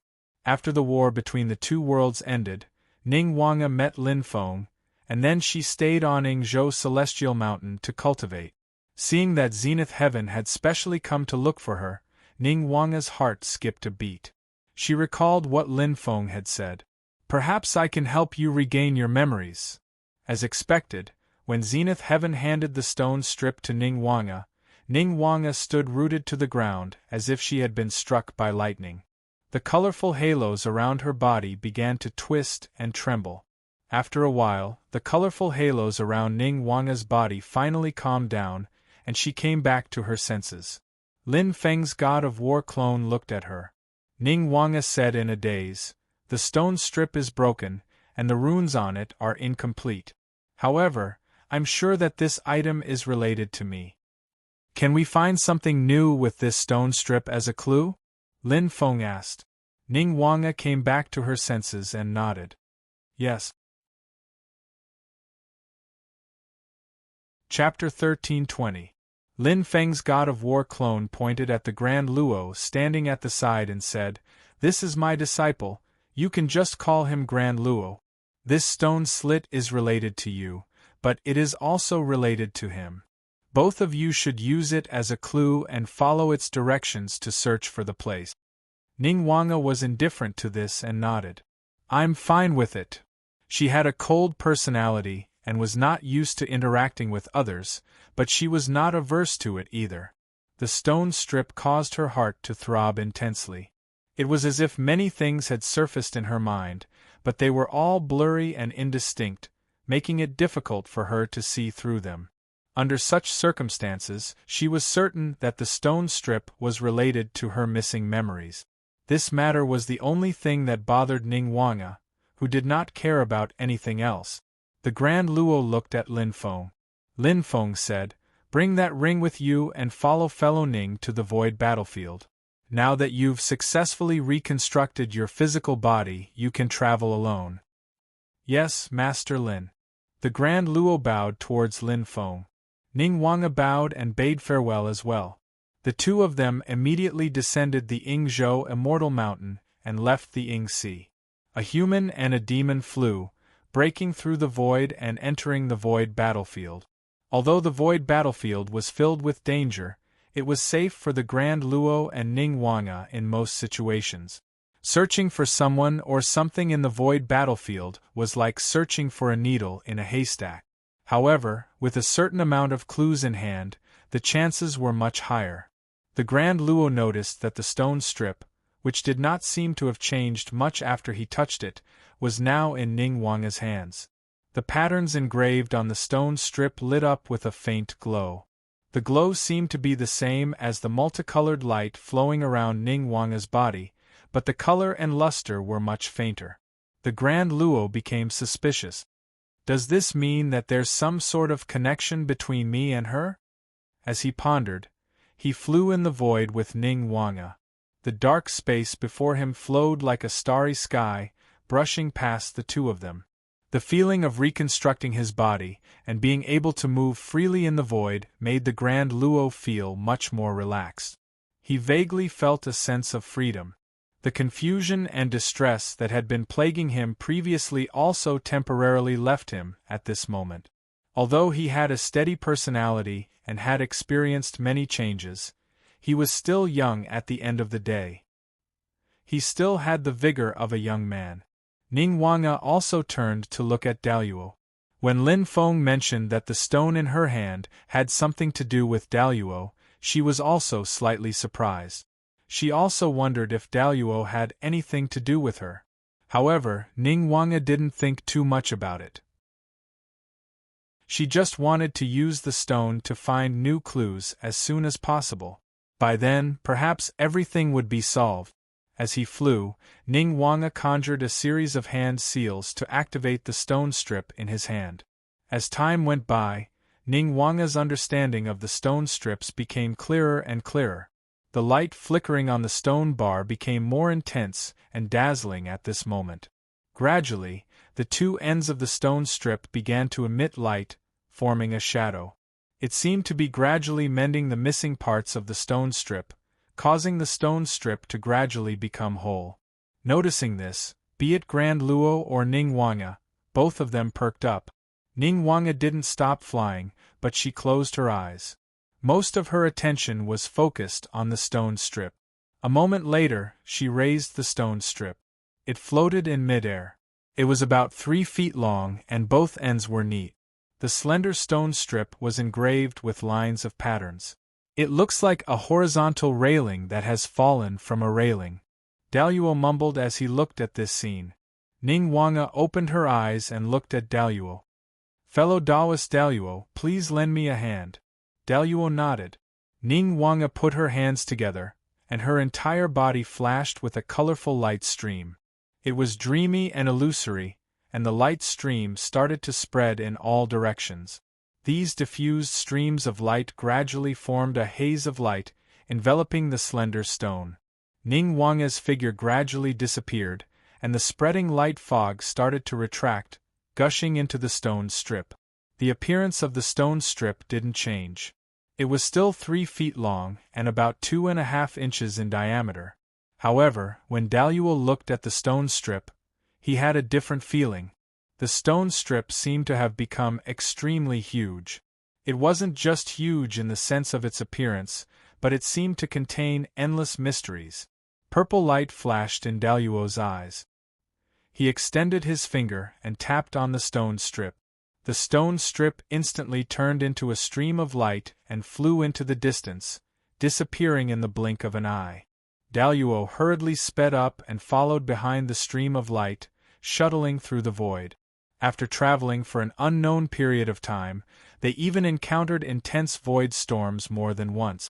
However, Daluo and Ning Wanga were still able to identify the direction and continue forward. In the void battlefield, one couldn't tell the direction or the distance. It was as if there was no up or down, no left or right, and no front or back. The two of them flew all the way, breaking through the void, and suddenly stopped. Ning Wanga fused with the stone strip and turned into a guiding stream of light. It started to circle in the void, and then wrote one strange talisman after another. These talismans intertwined together, gradually forming a huge door made entirely of light. The door suddenly opened, and rays of light shot out from it, isolating the void and forming a realm of its own. When Daluo was in this realm, he felt that the void was no longer chaotic. Up, down, back, forth, left and right could be defined again. After constructing the door, the stream of light condensed back into a physical form, turning into the slender stone strip from before. Ning Wanga's figure also reappeared. Ning Wanga looked at the door before her and immediately walked in. Daluo didn't say anything and followed Ning Wanga in. After entering the door, the light gradually dimmed, and in front of them was a slightly dark foreign space. In this foreign space, there was nothing but emptiness. In the distant horizon stood a palace. There were many fences around the palace. However, these fences were now extremely broken. Ning Wanga tossed the stone strip, and it circled in the air before flying towards the palace and landing on a corner of the fence. The two ends of the stone strip were a pair, and immediately became a fence on the fence.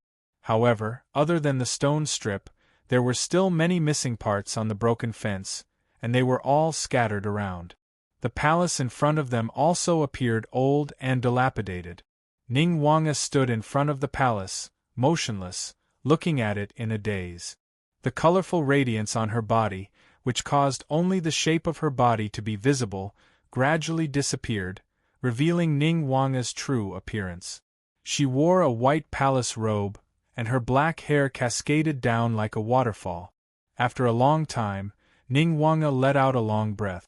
"I've been here before, a very long time ago, but I can't remember the specific situation." She turned to look at Daluo, who was at the side, and realized that Daluo was also in a slight daze. Hearing Ning Wanga's words, Daluo came back to his senses. With a somewhat complicated expression, he said softly, "I've never been here before, but when I came here, I felt some trepidation." The two of them walked towards the main hall in the middle of the palace. When they reached the door, there seemed to be a slight breeze. With one step, they actually returned to the outside of the palace. Seeing this, Daluo raised his eyebrows. "It's already so dilapidated, but there's still a secret technique formation operating?" "No, that's not right. It should be said that the formation's operation isn't affected by the palace's dilapidation. The formation doesn't completely depend on the terrain." Daluo quickly identified it. Ning Wanga, who was at the side, was in a slight daze. Then, she took another step forward. Her gaze seemed to have no focus, and when she took another step, she wasn't heading towards the palace's door. Seeing this, Daluo's heart skipped a beat, and he followed her using the same method. In the end, under Ning Wanga's lead, the two of them were indeed not as successful as in the main hall. After entering the main hall, they saw that there was only a ball of light in the middle of the empty main hall. That ball of light seemed to be a person sitting cross-legged in midair. However, looking closely, one could only see an outline, and not the person's actual appearance. The person seemed to be in a state of chaos, hidden in the clouds. Seeing this, Daluo's pupils contracted slightly. He recalled the rumors about the demon race expert, the enchantress's appearance that was widely circulated. However, as this thought rose in his mind, Daluo felt his heart tighten slightly. He seemed to have some kind of connection with the human figure that was formed from the hazy ball of light. He turned to look at Ning Wanga, and saw that Ning Wanga was walking towards the ball of light with a slightly dazed expression. Could this place be related to the enchantress? Daluo asked with a frown. Ning Wanga was slightly dazed. She answered as she walked, "No, it's completely different from when I came into contact with her dermic powers in the Ing Ocean during the war between the two worlds. The heavenly enchantress dermic powers made me confused and uncomfortable, but this ball of light before me gives me a familiar feeling? Yes, familiar." She came before the ball of light and reached out her hand to touch it. Her body instantly trembled. The ball of light was just an illusion.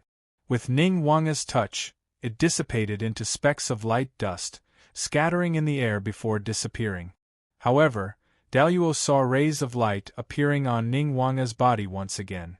Scenes that had been covered in dust resurfaced in Ning Wanga's mind. A young girl on the brink of death. Her parents were killed by her enemies. She was also severely injured and seemed to be on the brink of death.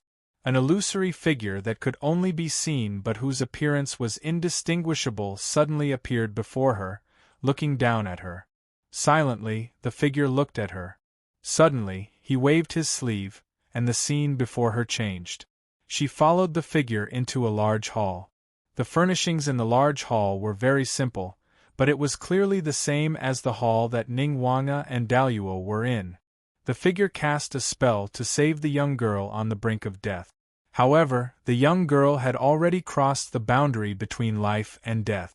Her physical body was completely destroyed, leaving only a remnant soul. There was little hope of saving her. The young girl seemed to hear a soft sigh beside her ears. It belonged to a woman, ethereal and illusory. Chapter 13:21. Ningguang's eyes were lifeless as her thoughts were immersed in the images that appeared in her mind. She felt as if she had become that girl who was left with only a remnant soul. Looking at the figure in front of her, she could barely tell that it was a girl from the outline and voice. However, the girl seemed to be shrouded in a layer of blurry, chaotic colors, making it difficult to see her face clearly. The girl looked at Ningguang and reached out her hand. Light surged from her palm and enveloped Ningguang. Suddenly, clouds appeared and surged into her body. Ningguang felt that her body was becoming more and more corporeal, but her consciousness was becoming more and more blurry, as if she was about to fall into a deep sleep. The girl in the image in her memory fell into a deep sleep, while Ningguang's consciousness in reality became clear again and returned to the real world. Ningguang came back to her senses and felt her vision turning black. The images in her memory started to shatter, turning into rays of light and shadows that circled around in her mind. Light flowed in her eyes, turning into runes one after another that began to appear in the void in front of her. Daluo frowned slightly and looked at Ningguang. Ningguang let out a sigh. "This is not the key place. Let's go somewhere else." "From what you've said, there are new clues?" Daluo asked. Ningguang nodded. Light runes appeared in her eyes one after another. Following her gaze, it seemed to condense into a path that extended into the distance. These paths formed by the runes passed through the hall that the two of them were in, through this foreign dimension, and headed into the void in the distance. Ningguang and Daluo left the hall. Ningguang looked back and saw that because the light in the hall had dissipated, the entire hall was starting to deteriorate rapidly, as if it was about to turn into dust. She sighed softly. With a thought, a blurry light appeared and enveloped the entire hall. Being enveloped by the blurry light, the hall immediately stabilized and no longer shook. Although it still looked a little rundown, Ningguang had no intention of making further changes. She only used her magic to protect the place and keep it the way it was when she first came in. Daluo stood at the side and watched this scene silently, not saying anything. After a short while, Ningguang turned around and left the precinct. "Let's continue moving." After saying that, he headed in the direction of the path of light. On the other hand, Grand Luo followed behind her without a word and flew into the distance. "We need to leave the battlefield of the void. Not far ahead there should be a space barrier. We can leave the battlefield of the void from there," Ningguang said as he flew. The Grand Luo's expression changed slightly. "Where do we go after escaping?" Ningguang said, "After we leave and return to the vast thousand world, there is a medium-class world in the void beyond the vast land of Tianhuang. That should be our destination, but I don't know what exactly is there." Grand Luo mused to himself, "A dimensional realm?" The two of them continued forward, and when they reached a certain point, they suddenly stopped. Then, their magic power surged, and a strange crack instantly appeared on the chaotic yet fragile barrier of the domain. The void battlefield was chaotic and dangerous, but for Grand Luo and Ningguang, it was relatively easy for them to enter and leave the void battlefield, barring a few circumstances. It was just that it was still very difficult to find someone or something in there, but at least they could protect themselves. The two of them passed through the distorted and cracked dimensional passageway and once again arrived at the vast thousand world. This time, they were on the east sea of the Divine Land. Already mentally prepared, the two of them immediately passed through the dimensional passageway that connected the two realms and headed to Tianhuang Vast Land. After arriving at Tianhuang Vast Land, the two of them continued forward and arrived at a certain place. Once again, they broke through the void and arrived at the endless void beyond the vast thousand world. That medium-class world was currently hanging alone outside the sky and was not connected to the vast thousand world, making it difficult for others to discover it. Only by relying on the clues and senses that Ning Wanga had obtained, the two of them managed to find the place. Looks like it's also a dilapidated world, and its situation is even worse than the foreign dimension from before. Grand Luo muttered, moreover, this medium-class world seems to have experienced a great battle. Ning Wanga nodded. That's right. The natural lifespan of this medium-class world should be very long. Now that it's so dilapidated, it's because there were powerful figures fighting here. The strength of both sides is enough to easily destroy this dimensional realm. But this dimensional realm should have some sort of protective array formation or spell. Although the array formation or spell has been destroyed, it still allows this dimensional realm to be preserved. Lin Ming sighed. As they analyzed the medium-class world before them, the two of them approached it. When the two of them attempted to enter the medium-class world, beams of light suddenly lit up before them, causing the void to distort. The medium-class world seemed to rapidly collapse into a single point and kept floating in the distorted void, making it difficult to determine its location. Both Grand Luo and Ning Wanga were slightly shocked and stopped in their tracks. In the distorted void, as the light shone, a series of Buddhist chants suddenly rang out. The light instantly turned into a glazed color, and the formless light seemed to have turned into a tangible solid, solidifying the surrounding void within it.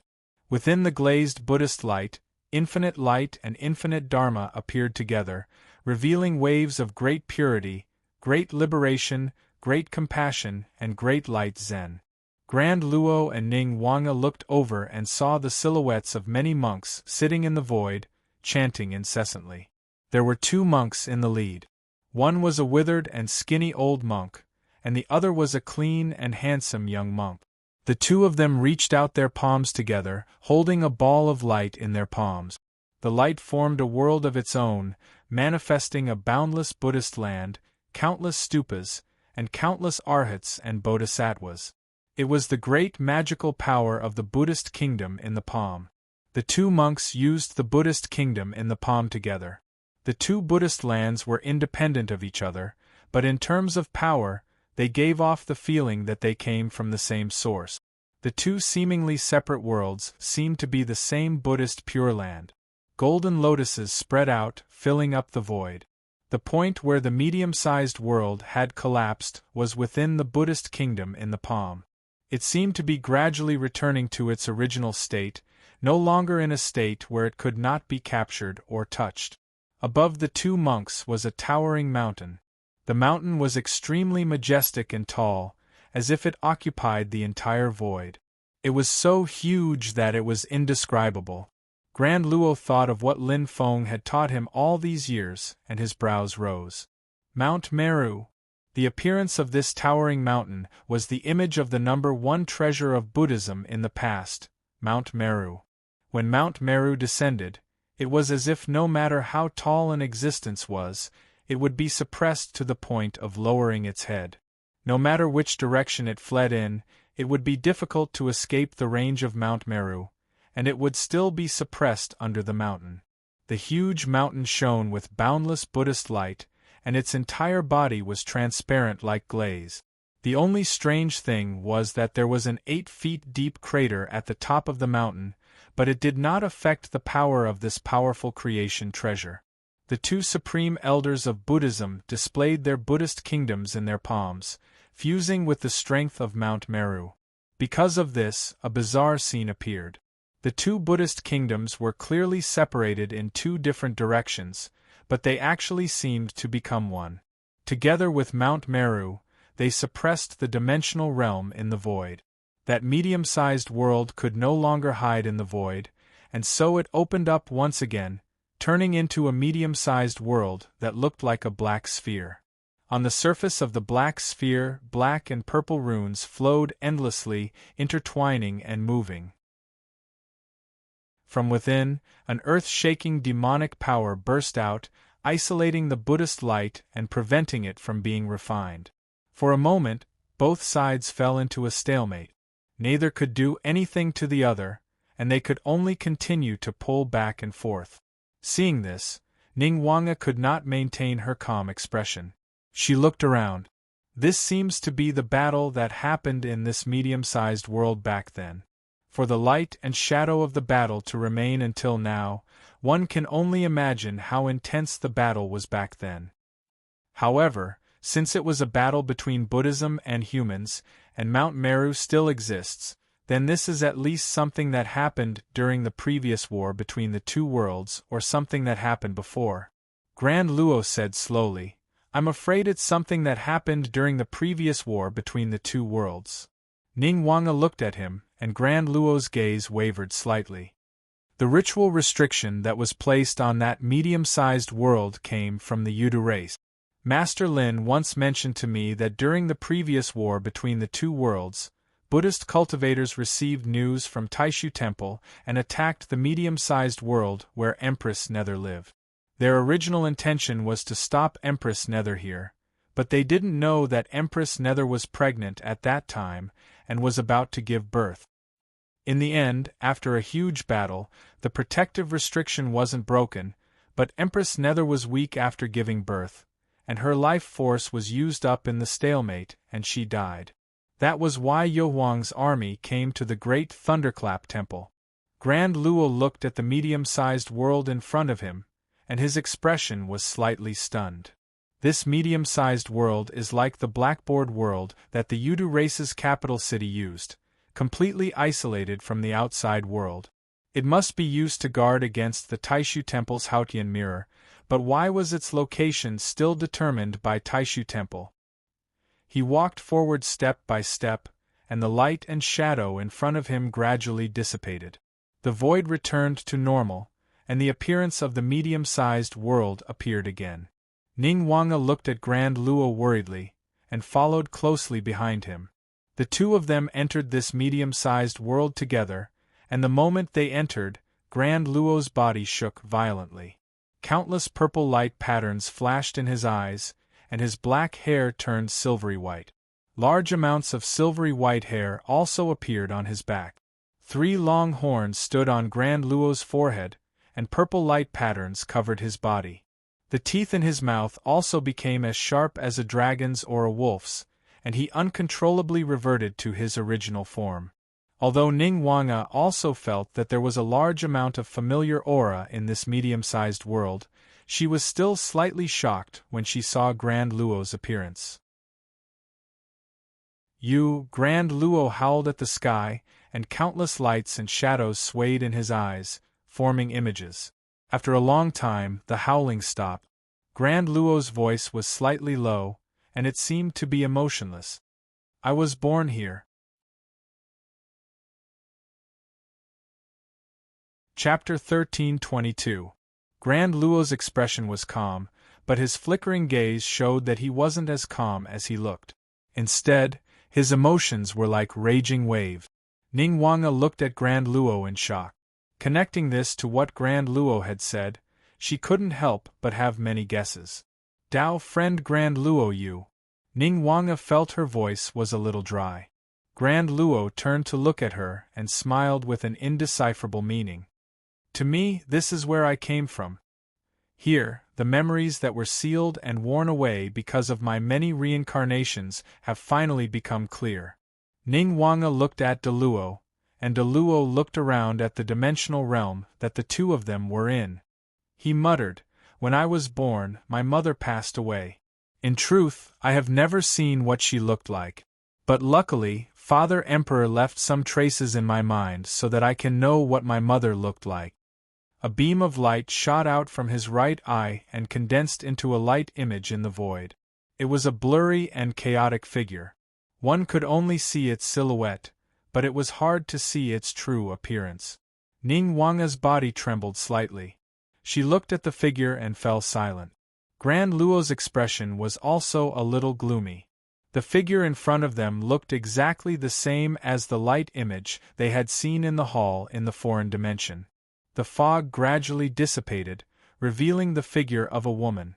She was extremely beautiful, but there was a hint of stubbornness in between her brows. It made her look very heroic.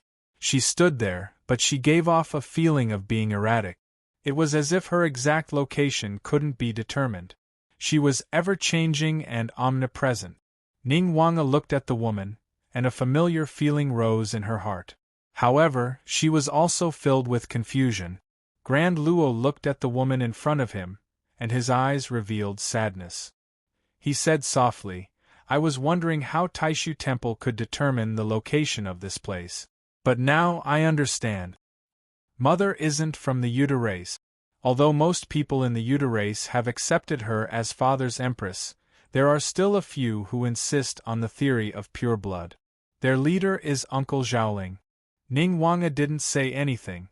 Although she had been isolated from the world and lost many of her memories, she still knew some things that the world knew. De Ling was Yudu, the younger brother of Yu Wang's celestial sea. They were very close by blood. Before the war between the two worlds, he was a famous Yudu race that had declined in cultivation. After the war, he had gone missing. Everyone thought that Forsaken Mountain Range Yudu had gone into seclusion with the other Yudu, but in the war between the two worlds, Yudu race had returned to the boundless worlds, and Forsaken Mountain Range Yudu still hadn't appeared. When Lin Feng had broken Yudu Royal City with one sword, Beetle Ridge Yudu had never appeared. After the battle, it had even caused many speculations in the human cultivation world of the Divine Land. The mainstream view was that Devil Mountain Range Yudu had tried to experience the calamity and failed. Before Yudu could return to the Great Thousand, he had fallen in that dimensional world. Grand Luo said softly, "Uncle Forsaken Mountain Range was personally executed by my father in a fit of rage." Ning Wanga sighed when she heard that. Grand Luo looked towards the distant dimensional world, but his gaze seemed to have no focus. "After I was born, my father decided to send me into reincarnation using a secret technique. He also entrusted the hope of the Yudu race returning to the boundless worlds and controlling the spirit sea to me. I must have disappointed him?" Grand Luo's lips twitched. He seemed to be smiling, but it seemed more like he was mocking himself. "It's just that I'm getting more and more lost now. Before today, although I was reborn as a demon, deep in my heart, I still saw myself as a human. Be it Grand Luo Yudu or Luo Yao, they were all me. A name was just a title. Although I know that Master Lin and I ruined my father's plan, I don't regret it." Grand Luo's gaze was complicated. "But today, everything has flooded into my mind again. I suddenly feel like I can't see clearly anymore. As a human, I don't think there's anything wrong with what I did before. I really want to say that my life is my own, and I don't need anyone to arrange it for me, not even my father who gave me life. The past life is the past life, and the present life is the present life. But is that really the case?" Ning Wanga looked at Grand Luo hesitantly. Grand Luo seemed to know what she was thinking. He smiled and said with a calm expression, "There's no need to look at me like that. I've said it before. Before today, although I was confused about my identity, I don't regret anything I did, and I don't think I did anything wrong. Naturally, I don't blame Master Lin. On the contrary, I only have respect for Master Lin. Regardless of what happened in the past life, in this life, he was the one who made me." Ning Wanga didn't say anything. Although she was also confused about her own identity, she got along well with Lin Feng and Wang Lin before. Hearing Grand Luo's words, she couldn't help but feel worried.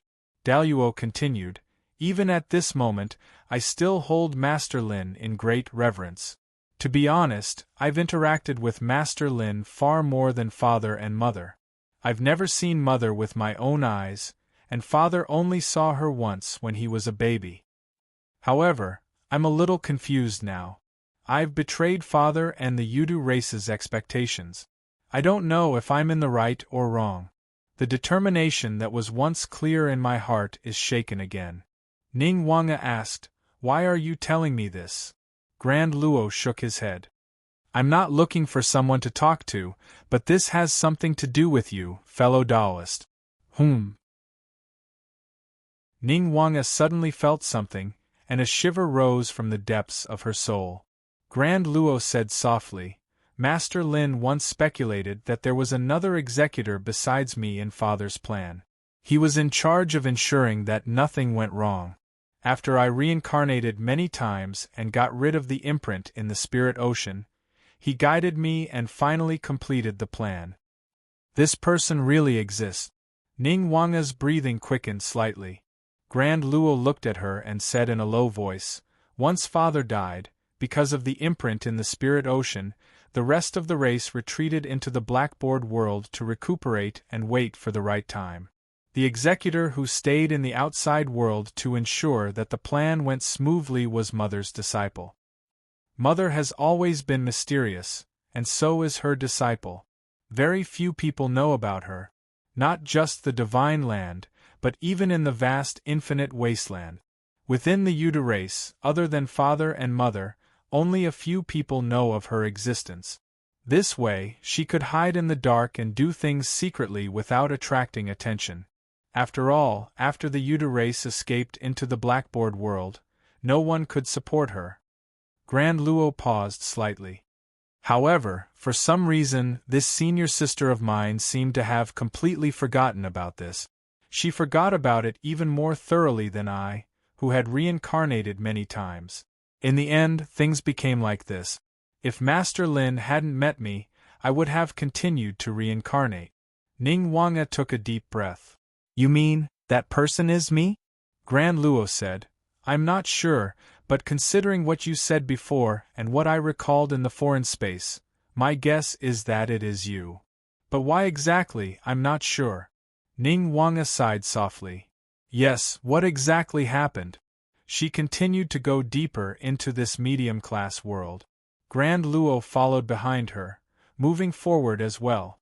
It was a pity that this medium-class world was completely deserted. Although it was not completely destroyed, its spiritual energy was completely gone, making it hard for Ning Wanga and Grand Luo to gain anything. In the medium-class world, there was another palace that was also ruined, but its scale was even more magnificent than the palace in the foreign space. As they moved through it, the colorful light on Ning Wanga's body flowed in all directions, gradually enveloping the entire palace. Wisps of faint aura flowed continuously, finally flowing out from the corners of the palace and into Ning Wanga's body. The light in Ning Wanga's eyes grew brighter and brighter, gradually becoming more and more dazzling, and the palace began to show signs of collapsing again. Grand Luo said softly, "Let this place return to dust, and let dust return to dust." Ning Wanga looked at him and nodded. The light disappeared completely, and the palace began to collapse. As the palace collapsed, the entire medium-class world also began to gradually move towards destruction. Terrifying cracks spread and intertwined between heaven and earth, and it was on the verge of shattering. Ning Wanga was the first to exit the pocket dimension. When he turned around, he saw the Grand Luo walking out slowly as well. Behind him, the pocket dimension was slowly collapsing and being destroyed. Grand Luo said, "Looks like you've gained something new. Let's go." Ning Wanga said, "Perhaps you can return to Ing Si's Penglai Immortal Mountain and meet Sect Master Lin to sort out your thoughts. I've already told Master Lin what I've recalled and what happened just now through Transcendence Energy Voice Transmission." Grand Luo shook his head and said, "It's true that I've already figured out most of the things I wanted to figure out here. However, I'll still follow you to continue searching. I'd also like to see if Mother left anything behind back then. Ning Wanga did not say anything else. As she changed her hand seals, rays of light lit up in her eyes, continuing to point into the distance. Seeing that the light kept on distorting in the void space, as if it had fallen into disorder, but it continued moving forward into the darkness, Ning Wanga and Grand Luo understood. Are we going to enter the void battlefield again? The two of them flew together, breaking through the void realm once again and stepping into the Sky Sea, which was the most chaotic of the 7 seas of Tianyuan. This time, the two of them encountered a void storm head-on, stirring up the space into a state of chaos. Even with their transcendence and transcendence energy, they had to put in all their effort to ensure their safety. However, after breaking through the void storm, the two of them got back on track and continued towards their goal. However, due to the void storm, their sensory abilities were affected to a certain extent. When they resumed their journey, they could not help but frown and look to the side. In the space far away, there were waves of transcendence energy fluctuations. There were humans and demons fighting. Ning Wanga retracted her gaze after taking a glance, but Grand Luo's gaze narrowed slightly. Chapter 13:23. Grand Luo looked into the distant void, and the first thing he saw was a familiar face. When he was young, that middle-aged man had given him plenty of help and guidance. Later on, if he hadn't been hunted by the dragons, he would have most likely become that man's disciple. That person was called Mu Yu, the successor of the East Sea Luofu Immortal Island and the disciple of Tao Venerable Luofu's second disciple, Huang Ming. Among those with Mu Yu was his master Huang Ming, his great-uncle master, the eldest disciple of Tao Venerable Luofu, and the other primordial spirit cultivator of the Luofu Immortal Island, He Kuangping. Grand Luo had never seen Huang Ming in person, and had only seen his image through Mu Yu. However, He Kuangping had seen him in person. It wasn't a beautiful memory. When Grand Luo, Mu Yu, and the others were hunted by the dragons, Grand Luo was killed, and he was reborn as Yudu through the heavenly eye golden bead, shocking all the dragons present. He Kuangping, who was late, saw this scene and tried to bring Grand Luo back to the Luofu Immortal Island. The killing intent hidden in his heart provoked Grand Luo, who was in chaos at the time, and both sides almost fought. Since then, Grand Luo never returned to the East Sea, nor did he reunite with Mu Yu and the others. Many years had passed since then. All these years, Grand Luo had stayed on Mount Penglai, not interacting with the outside world, living a solitary life. While he felt lost about his past and future, he would often think about the past when he was Luo Yao, a human cultivator who couldn't be any more ordinary. Although his cultivation was low and his horizons weren't broad, his life was simple, ordinary, and happy. In the span of a single day, his fate had undergone an earth-shattering change. Even someone as composed as the Origin Heavenly Immortal would often sigh afterward. He often missed Mu Yu and the others, but he didn't know how to face them now. Now that he suddenly saw them, he couldn't help but be shaken. He Kuangping was still in the primordial spirit incarnation realm, and Huang Ming was still in the later stages of the Yuanying realm. Although their cultivation was the highest among the group, Luo Yao only glanced at them once before looking away. His attention was mainly on Mu Yu and another person. She was still dressed in green, and her light golden hair was still like the first rays of dawn. Her hair was fluttering in the dark void, and it was simply tied up with a silver ring. Although she had successfully formed the golden elixir and her age was far from that of a young girl in the past, her appearance was still the same as in his memories. She was Mu Yu's disciple, Yunjinsi. She had grown up on the same island as Luo Yao, and they had known each other since childhood. This time, he was probably following He Kuangping, Huang Ming, and Mu Yu into the void battlefield. Not only was he training, but he was also going to collect some unique treasures from the void battlefield. This group of people were all descendants of Tao Lord Luofu from the Luofu Immortal Island. Their cultivation base, divine abilities, and Dharma spells. However, they were currently in danger. The danger did not come from the void battlefield, but from the demon clan that surrounded them. Shockingly, they were a few jade dragons. The leader of the group was a jade dragon that had attained the indestructible demonic soul stage. Its name was Dark Azure Dragon King. Back then, his son was killed by Huang Ming and Mu Yu. The dragon blood was used to refine the 9 cycles of void and real golden elixir. This caused him to be furious, and he commanded the dragon clan under his command to kill Mu Yu and the others. This hatred had not been resolved until today. Now that they met again, Dark Azure Dragon King naturally attacked again. Apart from the Jade Dragons in the Demon King realm under his command, there was also the Yellow Dragon King, who had also attained the Immortal Demon Soul realm. The Yellow Dragon King had always been on good terms with him, so it naturally lent him a hand at this moment. In the previous war between the two worlds, the Dragon Clan had actually been extremely aggrieved, and now it was a good time to vent their anger. The Yellow Dragon King entangled He Quanping, who was in the primordial soul stage, while Dark Azure Dragon King had pounced on Huang Ming, Mu Yu, and the others who were in the Yuanying stage. He Quanping and the others entered the void battlefield not without any preparation. After all, this was one of the few natural dangerous places in the great Tianyuan world. Before entering the void battlefield, for their safety, Tao Master Luo Fu lent his disciple an incarnation-level magic treasure and brought it into the void battlefield.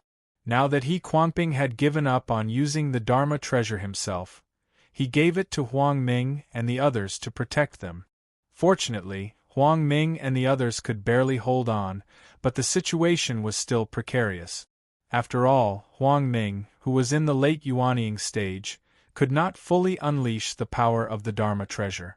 Facing Dark Azure Dragon King, it seemed like he would be destroyed in an instant. Mu Yu, Yun Jinsi, and the others followed behind him, their eyes faintly revealing despair. Seeing this scene, Grand Luo sighed.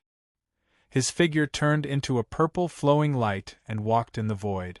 When he released his demonic power, Dark Azure Dragon King, He Quanping, Mu Yu, and the others were all shocked. Then, they saw a huge Yudu beast step through the void and slowly stretch its body out. Its aura was extremely terrifying. Whether it was Dark Azure Dragon King, the Yellow Dragon King, or He Quanping, they all felt their hearts tremble when facing the Yudu beast before them. What the hell, why would a Yudu beast suddenly appear here? And its divine arts and demonic power are so strong. Dark Azure Dragon King cursed in his heart, but he tried his best to maintain a calm expression. He stopped what he was doing and said carefully, "How should I address you?" Although the Dragon race and the Yudu race weren't on good terms, when the Yuwang race ruled over Infinite Wasteland, at least the Dragon race dared to leave the Xianhai Sea. However, at the end of the war between the two worlds, because the human race had a greater advantage in victory, they continued to push forward in Tianhuang continent.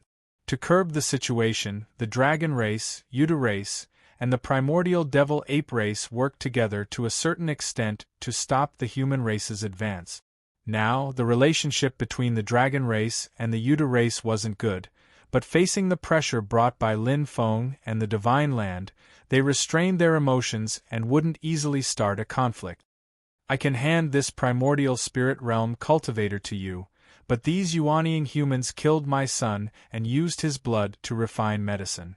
I won't let them off, I will personally kill them. As Dark Azure Dragon King spoke, the Yudu beast in front of him let out a low growl. It didn't reply and just casually waved its claw. 5 shrill purple cracks immediately appeared in the void. As the cracks twisted, they almost stirred up a void storm in the void battlefield.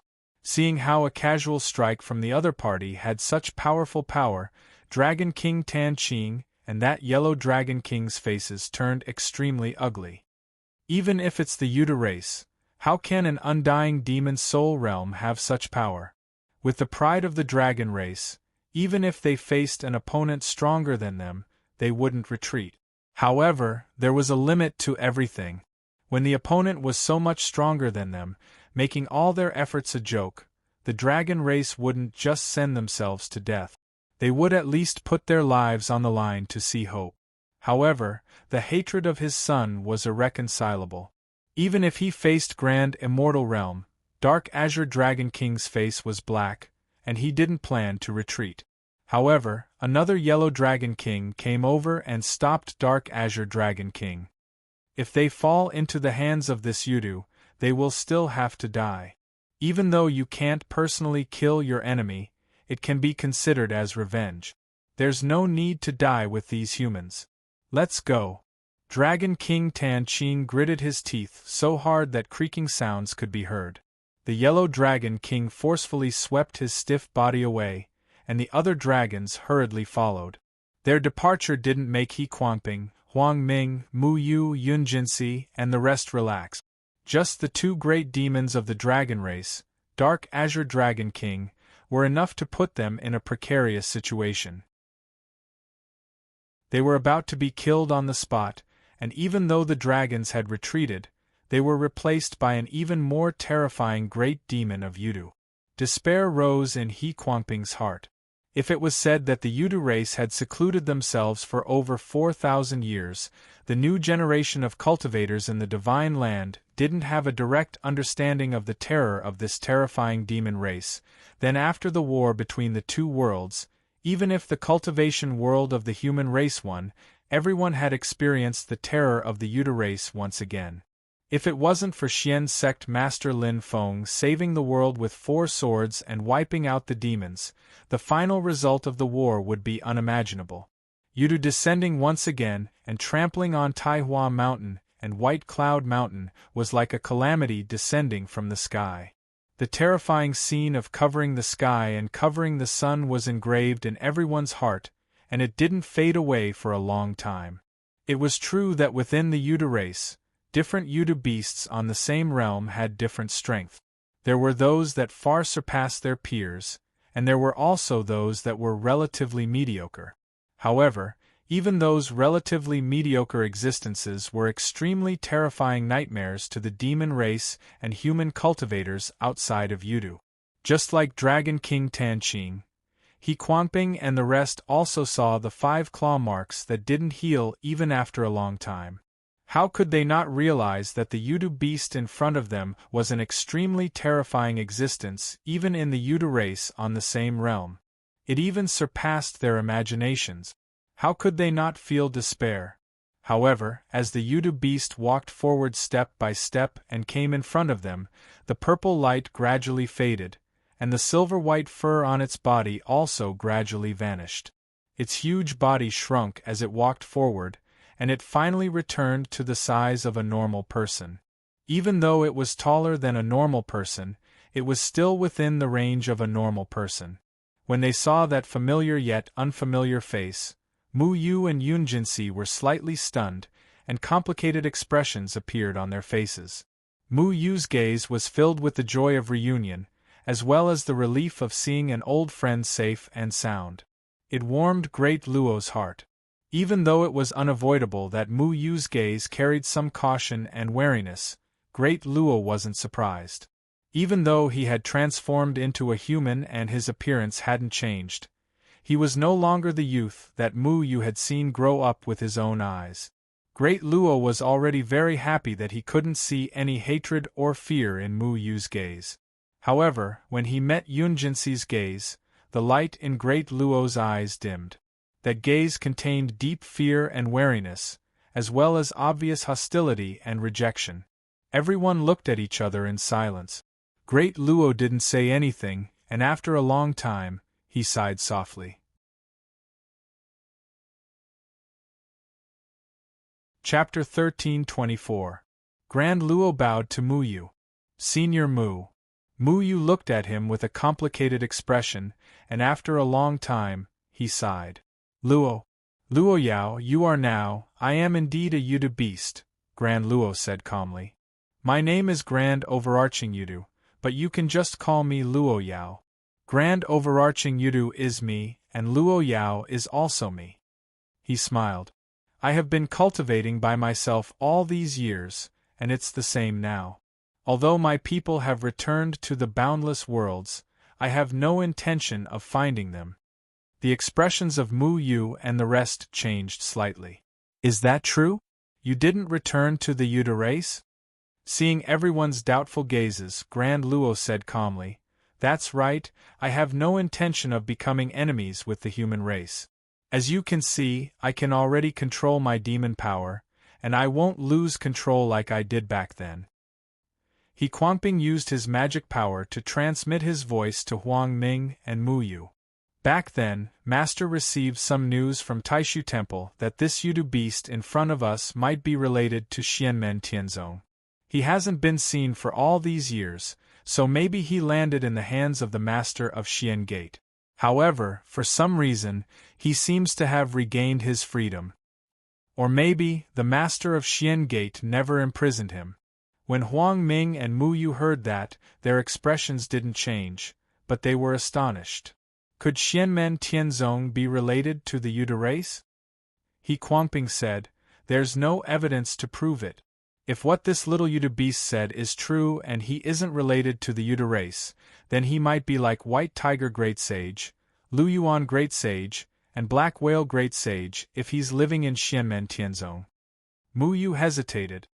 Taishu Temple also has the Grand Supreme Dragon Pond to raise the dragon race. Even if Luo Yao is related to Xianmen Tianzong, as long as he isn't related to the Yuda race, it shouldn't matter, right? In this war between the two worlds, it's all thanks to the Master of Xian Gate that we were able to save White Cloud Mountain and defeat the Yuda race. Huang Ming's gaze was slightly deep. What if Yudu clan and Xianmen Tianzong were originally working together, and everything was planned by them? He Quanping said, Let's not talk about how the Yuda race is as proud as the dragon race. How could they give up their prestige and victory to help the Master of Xian sect? If they were really on the same side, according to the situation of the war between the two worlds back then, they could have completely swept through Heaven Origin World and brought the Divine Land and Heaven Wasteland under their rule. Silently, Huang Ming said, Who knows if they have other plans? No one knows why Yuda race went into seclusion back then, and there might be some secrets that even Master doesn't know about. Or maybe both sides had a tacit understanding, but the Master of Xian Gate went back on his word. In the end, Yuda race was also schemed against by the Master of Xian Gate, resulting in a huge loss and Xianmen Tianzong becoming the only winner. He Quanping frowned and said, Junior brother, be careful with your words. Huang Ming nodded his head. Let's not talk about the fact that I don't have any evidence on hand. It's just my speculation. Even if there was evidence, I naturally wouldn't spread it around. Right now, Xianmen Tianzong is so powerful that even Taishu Temple has sealed themselves. Even if this is the truth, no one can do anything to them now. Even if Taishu Temple comes out again and commands the Divine Land to suppress Xianmen Tianzong, they might not succeed. Instead, it would benefit the demon race for nothing. Furthermore, in the Divine Land now, most of the powers are leaning towards Xianmen Tianzong. Even if my speculation is correct, it's hard to say how many powers will break off relations with Xianmen Tianzong and become enemies. When he said that, Huang Ming laughed at himself. Before this, their Luofu Celestial Island had also gradually built a friendly relationship with Xianmen Tianzong. If he hadn't seen Zenith Immortal Realm today, he wouldn't have made such a guess. He Quanping frowned in silence, while Mu Yu looked startled. Although He Quanping and Huang Ming were Mu Yu's master and Mu Yu's martial uncle, Zenith Immortal Realm only nodded in greeting. He took Lin Feng as his master, and with Lin Feng's current status, even Dao Lord Luofu couldn't be on equal footing with Lin Feng, even though he called him fellow Daoist. Zenith Immortal Realm was very respectful to Mu Yu because they had taught each other in the past. But between Mu Yu's elders, both sides treated each other differently. Especially when He Kuangping had attempted to kill him back then. Although things had changed with the passage of time, and Luo Yao didn't plan to pursue it, it was naturally impossible to say that both sides were very friendly. Zenith Immortal Realm could sense the transcendence energy transmission between He Kuangping, Huang Ming, and Mu Yu, but out of respect for Mu Yu, he didn't intercept the transcendence energy transmission. Mu Yu came back to his senses and looked at Zenith Immortal Realm, asking seriously, Luo Yao, have you ever killed anyone, attacked the human race? Zenith Immortal Realm shook his head, never. He looked in the direction where Dragon King Tan Qing had disappeared. Actually, after we parted ways, today is the first time I've fought. Before this, whether it was the human race or the Yao race, I've never fought with them, and even if I came into contact with them, it was very little. Zenith Immortal Realm's tone was calm, but Mu Yu and the others could faintly sense the bewilderment in his words, as well as the bone-deep loneliness. Huang Ming transmitted to Mu Yu, ask him where he has been all these years, and if he has become a disciple of the Mystic Gates Master. Hearing this, Mu Yu's gaze was somewhat hesitant, but he didn't say anything. Zenith Immortal Realm vaguely sensed Mu Yu's emotions, but he didn't know why. Seeing Mu Yu silent as if he had some misgivings, Zenith Immortal Realm sighed inwardly, glanced at He Kuangping and Huang Ming, and said no more. Looking at Yunjinsi, he said with a smile, speaking of which, the nickname you gave me back then has now become my name. He purposely eased the atmosphere, dispelling Yunjinsi's wariness and hostility towards him now that he was a Yao. Hearing this, Yunjinsi's expression relaxed a lot. Although she was relatively inexperienced, the fact that Zenith Immortal Realm had scared off 2 Dragon Kings who had attained the Undying Yao Soul Realm was enough for her to understand that although the youth in front of her looked the same as before, the changes that had happened to him could be said to be world-shaking. And now, Zenith Immortal Realm was standing in front of them without any hostility. This could be clearly sensed. Zenith Immortal Realm looked at the crowd, hesitated for a moment and asked, Daoist Chao didn't come with us this time? He sensed with his spiritual perception that there were no changes in the blood qi nearby. When they were attacked by Dragon King Tan Qing and the other dragons, no one in Mu Yu's group should have died. However, as soon as he said this, Zenith Immortal Realm immediately sensed that something was wrong. He saw a layer of sorrow appear in Yunjinsi's eyes. She looked at Zenith Immortal Realm with a complicated gaze. Mu Yu sighed at the side. In a conflict during the war between the 2 worlds, Zhendong couldn't avoid it in time and died at the hands of the Yao race. He paused for a moment and then continued, 3 years ago, Zhendong and Jinsi got married. Zhendong died and she felt terrible. Chao Zhendong and Yun Jinsi were both his disciples. Like Zenith Immortal Realm, he had watched them grow up. Chao Zhendong's early death had also made Mu Yu feel rather sad. Zenith Immortal Realm opened his mouth, but no sound came out. Chao Zhendong's death had nothing to do with him, and it had nothing to do with the Yuta race. Mu Yu clearly had no intention of blaming him, and even He Kuangping and Huang Ming would not feel enmity towards him because of this. However, looking at Yun Jinsi's expression, it was clear that her thoughts had been stirred. Her originally relaxed spirit became intense once more. The wariness and enmity in her gaze towards Zenith Immortal Realm intensified once more. Her gaze was like a scorpion's tail that stung Zenith Immortal Realm, causing the light in his eyes to flicker. The scene sank into silence once more.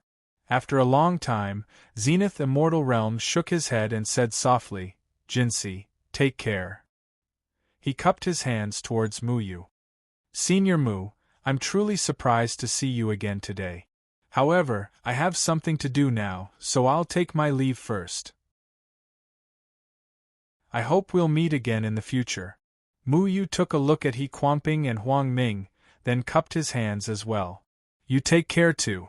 Don't. Sai, forget it. I see that you're mature and steady now. You'll be able to walk your path well in the future, so I won't say anything more. Just take care. Zenith Immortal Realm nodded and turned to escape through the void. In the blink of an eye, he turned into a beam of purple light and vanished. Mu Yu looked at his departing figure and sighed. He turned to Huang Ming and bowed. He Kuangping also sighed and turned to look at Huang Ming. Don't blame Mu Yu. His relationship with that Yudu beast isn't shallow, after all. It's all thanks to that Yudu beast that we're safe this time. Huang Ming was expressionless. He shook his head and didn't say a word. He turned to fly in another direction. He Kuangping said to Mu Yu, "Get up." Mu Yu got up silently and looked at Yunjinsi. The master and disciple looked at each other without saying a word. He Kuangping spread his magic power and swept everyone from the Luofu Immortal Island away. Then, he also headed in the direction that Huang Ming had left. The void, which had just erupted into a huge battle, instantly regained its calmness.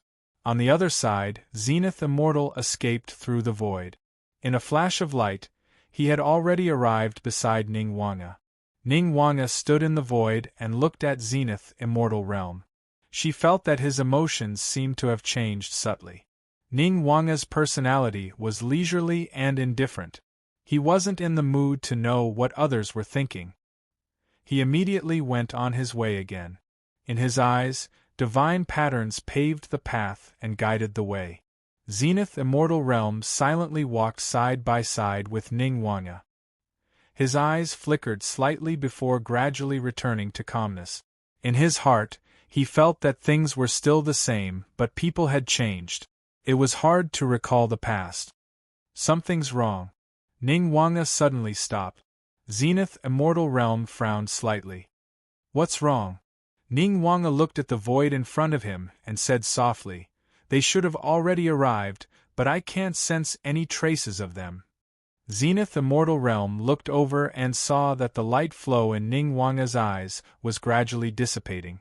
The divine patterns that had paved the path were scattered in the surrounding void. Ning Wanga blinked and gently performed a spiritual art. Then, rolling light spread out in all directions. In the dark void, fog suddenly spread out, shrouding Zenith Immortal Realm and Ning Wanga within. Seeing this, Zenith Immortal Realm's expression became solemn. He opened his mouth and let out a long roar.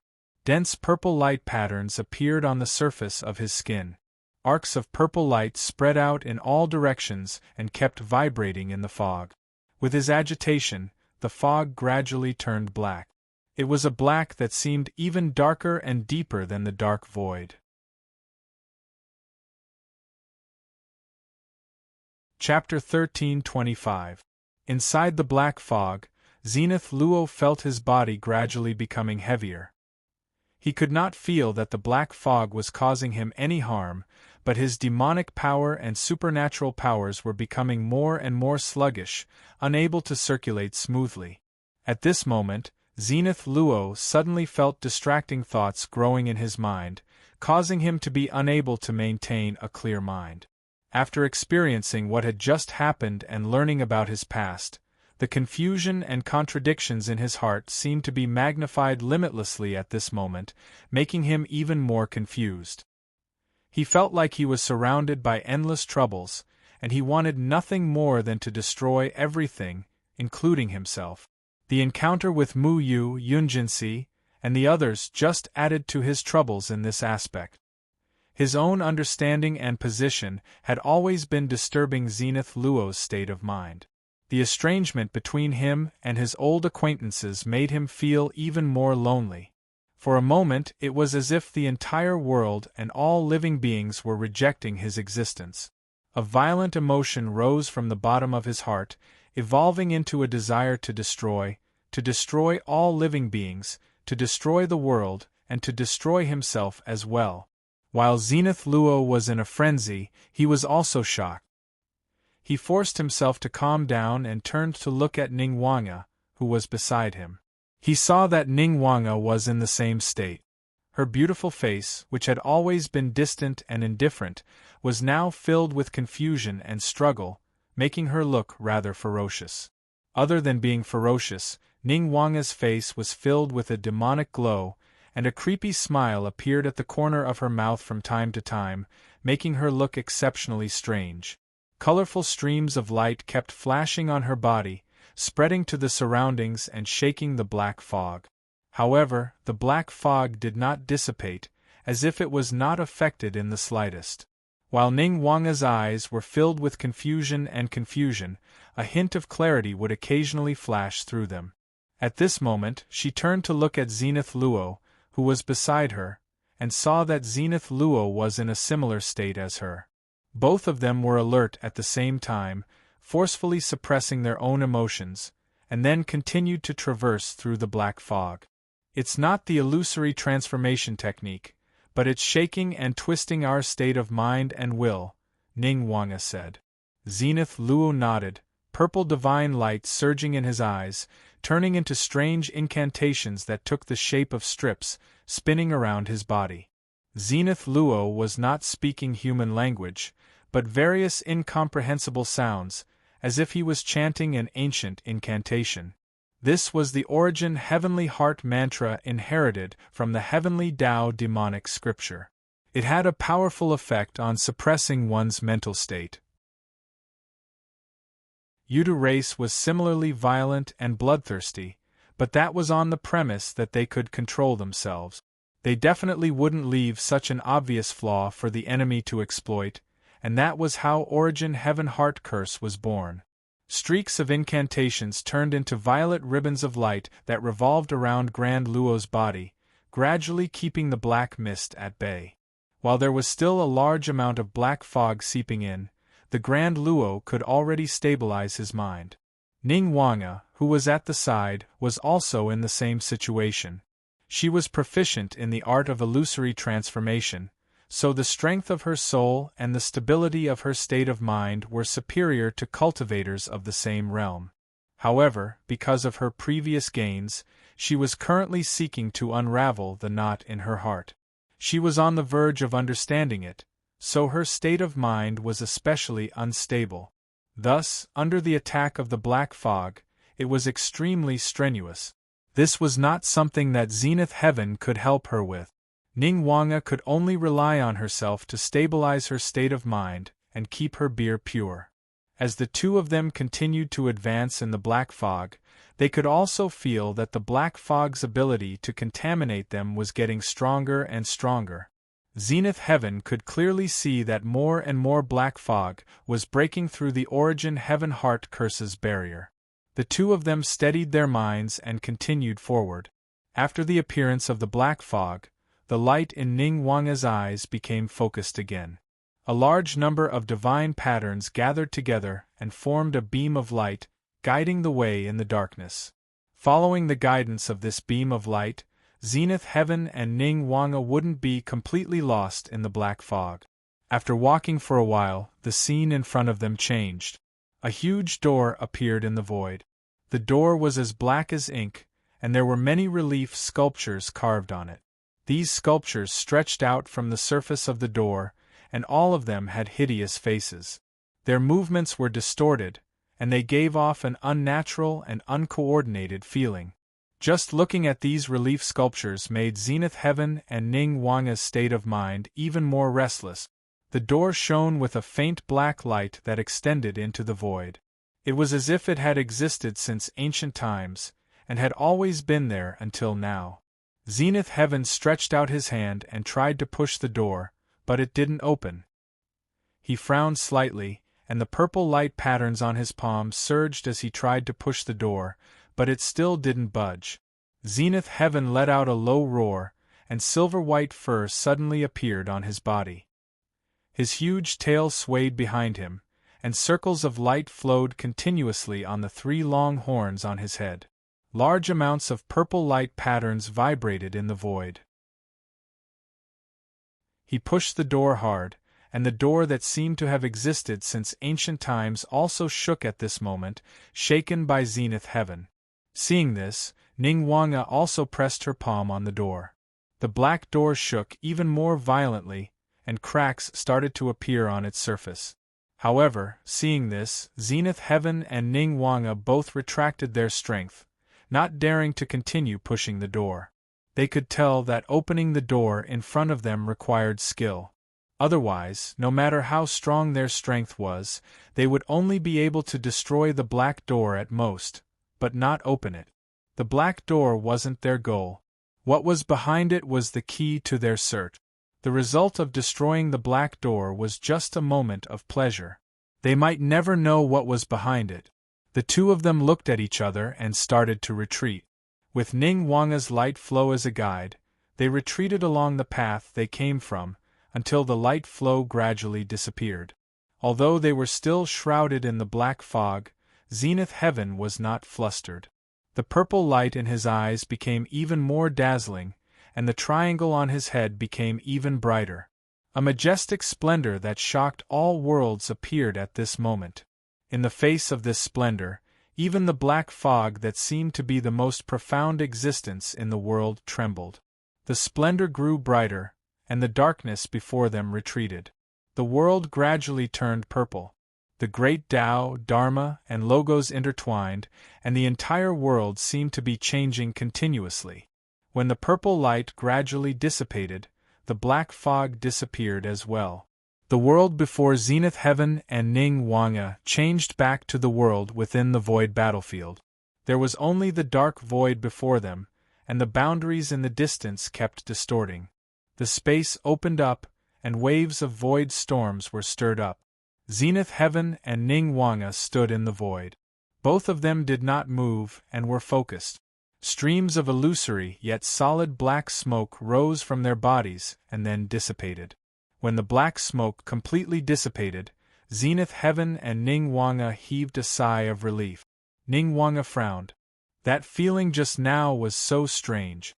It was clearly left behind by the activation of demonic power, but this method seemed a little like the cultivation method of human demonic cultivators. Zenith Heaven said in a low voice, "There were traces of Mother circulating demonic power, but there were also the cultivation methods and secret arts of human demonic cultivators. The two fused, and that's why the situation just now happened." Ning Wanga looked around. The guidance shouldn't be wrong. The problem also lies in that black demonic door. Zenith Heaven thought for a moment and said with uncertainty, "Those methods feel a little like the primordial demon cult's ancient book that Master Lin once mentioned, the primordial demon scripture." Ning Wanga said, "During the Middle Era, including the primordial demon Lord Jiang Zhaoyang, a large number of experts from the primordial demon cult died in the hands of Yu Wang Heaven C. Jiang Zhaoyang was only able to escape because of the wonders of the primordial heart demon curse. However, the primordial demon cult's vitality was greatly damaged, and their creation treasure, the primordial golden ship, was completely destroyed. In that battle, maybe Yu Wang obtained some of the primordial demon cult's inheritance. Although he didn't cultivate it, he was used by Empress Yu Wang in the future." At this point, Ning Wanga's eyes became a little unfocused. She said softly, "In that foreign space, the scene I saw, the figure who cast a spell to prolong my life, the ritual he cast seemed to contain some similar principles, methods, and concepts of power." When Zenith Heaven heard this, he nodded slightly. "Maybe it's really Mother's doing." He looked at Ning Wanga. Ning Wanga shook her head. "I don't know if it's because I've lost my memories, but I can't break it. I also don't know any demonic cultivation methods." Zenith Heaven said, "To avoid acting rashly and destroying that black door, let's contact Master Lin." It was inconvenient to communicate with the outside world in the void battlefield. It was hard to use voice transmissions using magic power or voice transmission crystals. However, it was precisely to guard against such a situation. Before Zenith Heaven entered the void battlefield, he left his 9 chi clones outside. Before this, he had done an experiment. His main body and the 9 chi clones' wills were always connected. After Zenith Heaven reported the situation to Lin Feng through the 9 chi clones, Lin Feng was also slightly surprised. After pondering for a while, He transmitted his voice to Wang Lin. Little Lin, you should make a trip to the void battlefield. It's not convenient for your main body to make a move while cultivating. Just send your heaven-carrying great devil true Lord Xianxing clone over. To you, this might be an opportunity. Among Lin Feng's disciples, Xiao Yan, Shi Tianhao, and Yu Hongyan had all dabbled in demonic cultivation method. Zhu Yi had even deduced many demonic cultivation method. However, the one who had the deepest understanding of demonic cultivation methods was undoubtedly Wang Lin. As long as Wang Lin was willing, with the support of his heavenly Tao scripture, he could even temporarily transform all his cultivation methods into the foundation of demonic cultivation. Be it the underworld demon sect, the reincarnation sect, the king of the underworld, or even the primordial demon sect, the outside world would not be able to see any flaws. After hearing Lin Feng's instructions, Wang Lin did not waste any time and immediately nodded. Yes, master. His main body did not move. Instead, on Jade Capital Mountain, Lin Feng's main body summoned a starry ocean gate. After the gate opened, a tall figure stepped out from within, wearing heavy armor that was as heavy as stone but flickered with layers of starlight. It was Wang Lin's great devil clone that was wearing the ancestral crocodile divine armor. Its terrifying and powerful chi and blood, as a martial expert who surpassed the Tao integration realm, and the ancestral crocodile divine armor that was already a Mahayana grade treasure, Wang Lin's great devil clone merely stood there and gave off a terrifying feeling of shaking the world and tearing the void apart. The great devil clone bowed towards Lin Feng's main body and then arrived on Mount Penglai in the Ying Ocean through a spatial formation. Lin Feng's 9 Chi clone and the Zenith Heaven's 9 Chi clone flicked their fingers at the same time. The great devil clone opened its mouth and swallowed the 2 streams of clear chi. Then, it left the Ying Ocean and broke through space, heading towards the void battlefield.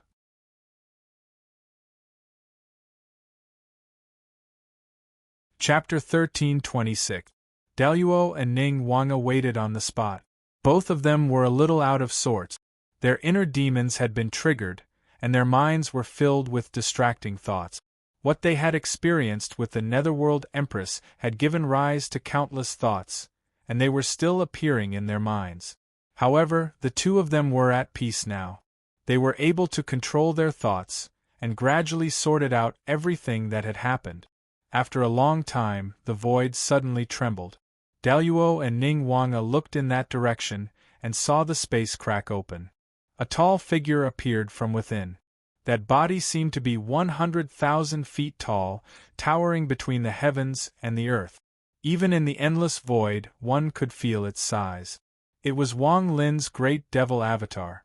2 streams of clear air could be seen moving in the nostrils of the great demon clone as he breathed. There was a faint 9-colored radiance flowing within the clear chi, which was connected to the Grand Luo's body. Wang Lin had clearly found the location of the Grand Luo and the others in the void battlefield through these 2 clear chi.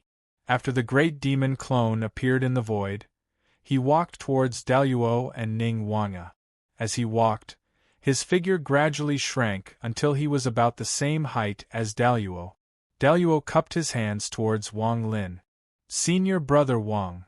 Although he was Lin Feng's half-disciple in name, and had never formally acknowledged him as his master, and his actions never crossed the line, Wang Lin and the others all treated him differently.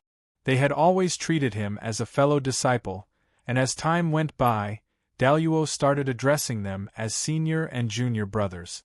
Ning Wanga saw Wang Lin and nodded. Fellow Taoist Wang, thank you for coming to the void battlefield. Wang Lin looked at the 2 of them and slowly said, It's fine. I'll gain something myself. I should be thanking you for giving me this opportunity. Standing in the void, a bright light suddenly appeared in the eyes of Wang Lin's great demon clone. It was just that this radiance was incomparably evil. After looking at it, one's heart would twist and feel incongruous, only feeling uncomfortable from head to toe. Wang Lin's great demon clone specialized in physical martial arts, but it was not completely different from spells. It stretched out its hand and wrote talisman after talisman in the void.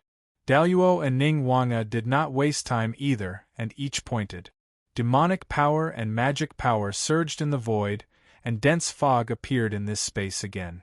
The fog quickly turned black and enveloped the three of them. Wang Lin sensed it for a moment, and a red light flashed in the great devil avatar's eyes. Other than the monster race's cultivation method, it does contain the shadow of the human race's devil Dao cultivation method. His great demon clone was forged from the bodies of many heaven-carrying ants and the Avicii demon statue of the primordial demon cult. On the forehead of the great demon clone, there was a Tai Chi pattern of yin and yang merging and spinning. Now, the Tai Chi pattern disappeared, and a vertical third eye gradually appeared on the forehead. Slowly, the third eye opened and blood-red light rolled in it. The great demon clone, which was already ferocious and tyrannical, now exuded an even more ferocious and evil aura. It was clearly dignified, but it gave off a twisted feeling, as if it wanted to destroy all good things in the world, as if it was a calamity born from heaven and earth. "Let's go," said the great demon clone. In the black fog, his three eyes flashed with red light, and he did not seem calm, but the vertical third eye on the forehead was clearly absorbing the black fog slowly. Under the infusion of demonic qi, the great demon clone's aura grew stronger and more ferocious. However, Wang Lin could clearly still control his mind, and Ning Wanga and Daluo also calmed their minds. Then, the light in Ning Wanga's eyes reappeared, turning into lines of divine patterns that paved a path for the three of them. The three of them followed the light and moved forward. Soon, the pitch-black demonic door appeared before them again. Wang Lin's eyes lit up when he saw the demonic door. He reached out his hands and placed them on the door. The door shook visibly, and the dark light flashing on the door became even deeper. Outside the battlefield, on the immortal mountain of Ing Ocean, Wang Lin's body shuddered and opened his eyes.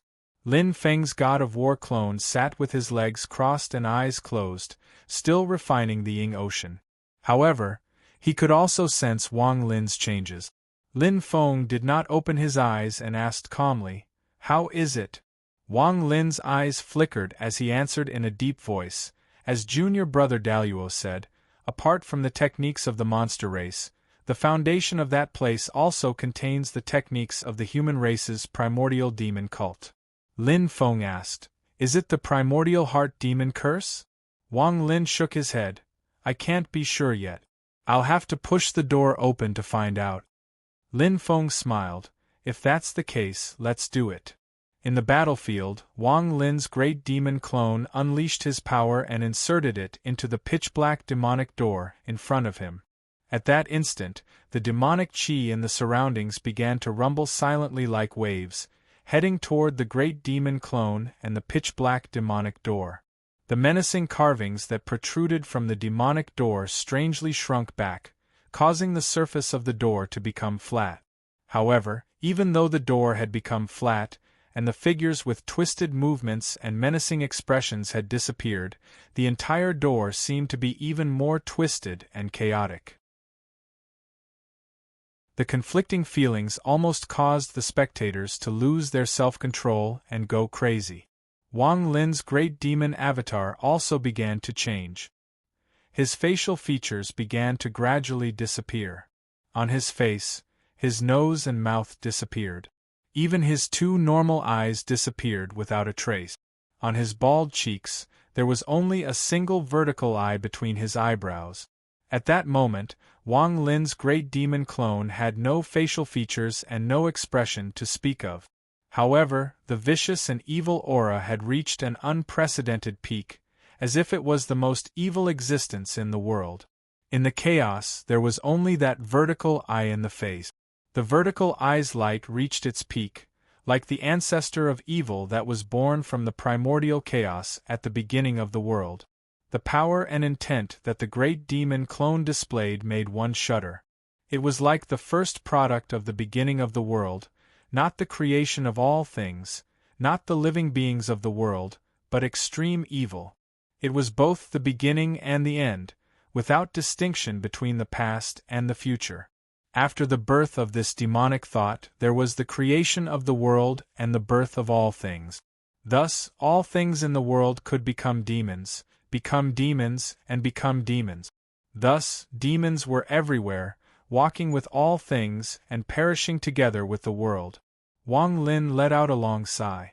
It was neither good nor evil, neither happy nor angry.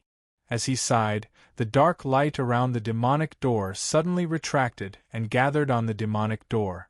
The next moment, the demonic door opened. A gap appeared on the door.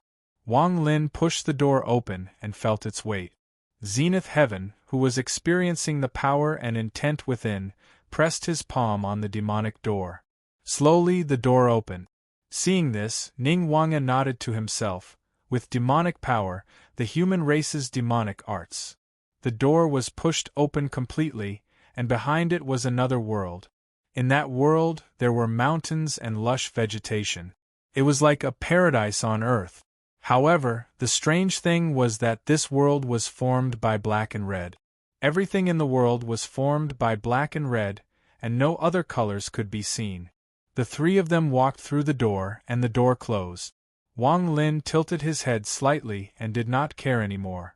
The face of the great demon clone still had no facial features, only a vertical eye in between his brows. He, Zenith Heaven, Ning Wanga, and the others walked deeper into this world of black and red. Ning Wanga's footsteps became slower and slower. She looked around, and her eyes were filled with uncertainty. Wang Lin's expressionless face turned over, and the third vertical eye in between his brows looked at Ning Wanga. "Did you find anything? I seem to have been here before. Every blade of grass and every tree here feels familiar to me." Ning Wanga took a deep breath and calmed herself down. She slowly said, "I seem to have seen this before." Wang Lin nodded. "That means we're in the right place." Ning Wanga closed her eyes. After a while, she opened them again and walked ahead. This direction. Wang Lin and Zenith Heaven did not object, and they both followed behind her. In this world, there was also a palace. After Ning Wanga entered the palace, she walked faster and faster, and seemed to be getting more and more familiar with this place. The group passed through the back hall, and a huge altar appeared in front of them. Seeing this altar, Ning Wanga was instantly stunned, as if she was struck by lightning. Wang Lin and Zenith Heaven looked over, and realized that the altar was actually built with many demon skeletons.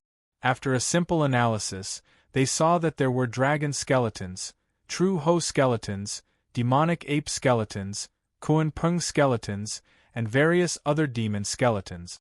These skeletons were all twisted into very unnatural postures. They looked the same as the relief sculptures that appeared on the surface of the demonic gate in the beginning, full of disharmony. Together, the skeletons formed an altar that was close to 10,000 feet tall. Although it did not look big in the hall after the space had changed, and it did not touch the top of the hall, it still gave off a shocking feeling. The palace and altar were also alternating between black and red, forming a contrast between light and dark, looking exceptionally evil. Ning Wanga stared at the altar in a daze, unable to speak for a long time. Meanwhile, Wang Lin's attention fell on another matrix not far from the altar. In the center of the matrix, there were some fragments of something scattered, and these fragments attracted Wang Lin's attention. Ning Wanga came back to her senses, and turned to look at Wang Lin and Zenith Heaven. She, who had always been indifferent, now had a solemn expression, and even a hint of fanaticism. "I want to go to the altar. My feeling tells me that I will know everything that happened to me there." With that, Ning Wanga floated up, landed on the top of the altar, and sat cross-legged. When Ning Wanga sat on the altar, the entire altar shook, and waves of demon power shot up into the sky. Suddenly, billowing white clouds appeared, surrounding the altar. In the world that only had black and red, a different color finally appeared.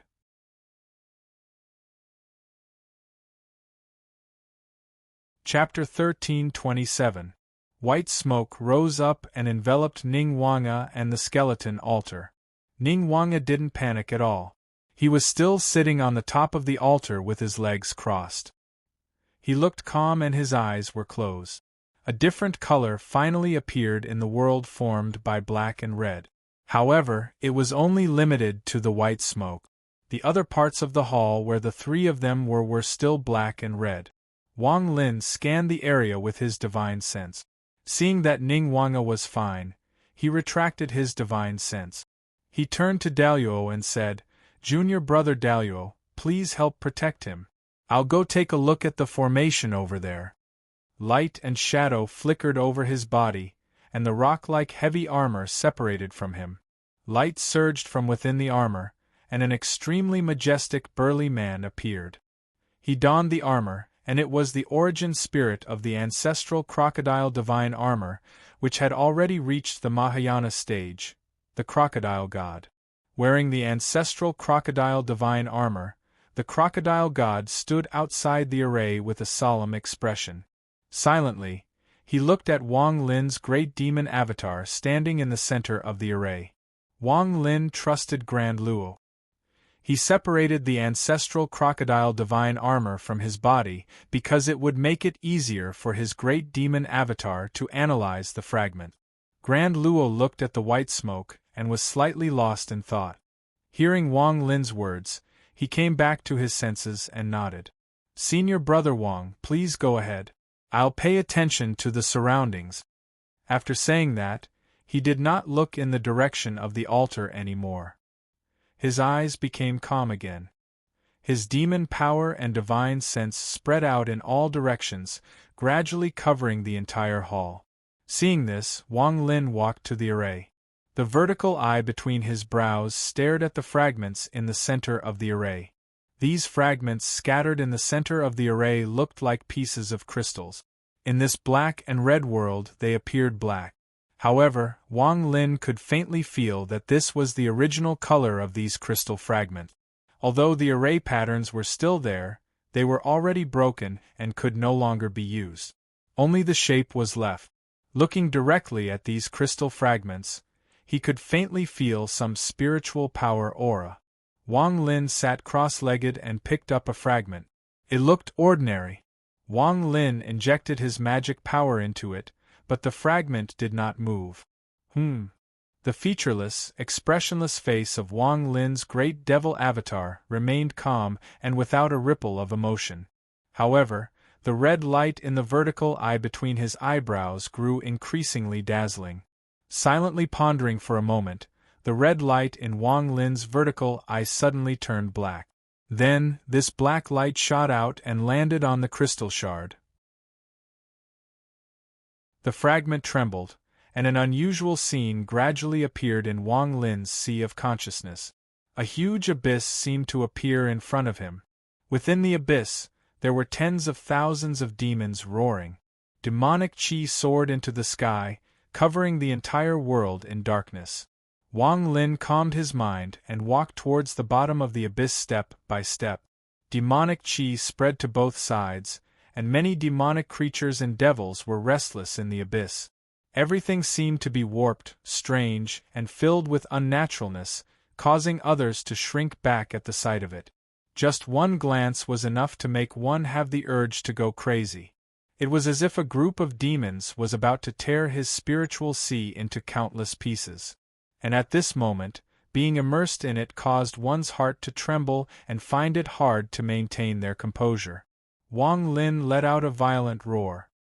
His entire aura was like that of a group of demons, bloodthirsty and crazy, chaotic and violent, twisted and hideous, cruel and evil.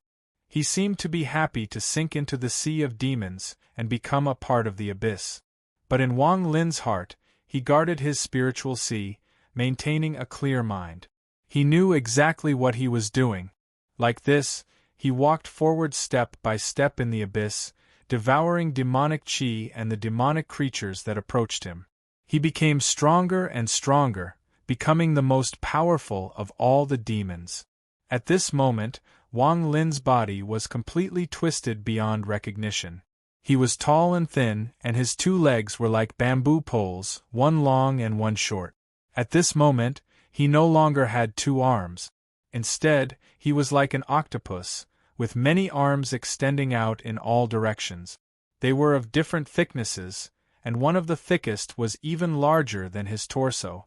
His head had already disappeared. Only a single eye could be seen on his chest and abdomen. It opened its bloody mouth, and let out some meaningless syllables as it madly roared. But as Wang Lin walked forward step by step, his body began to change again, gradually returning to its original appearance.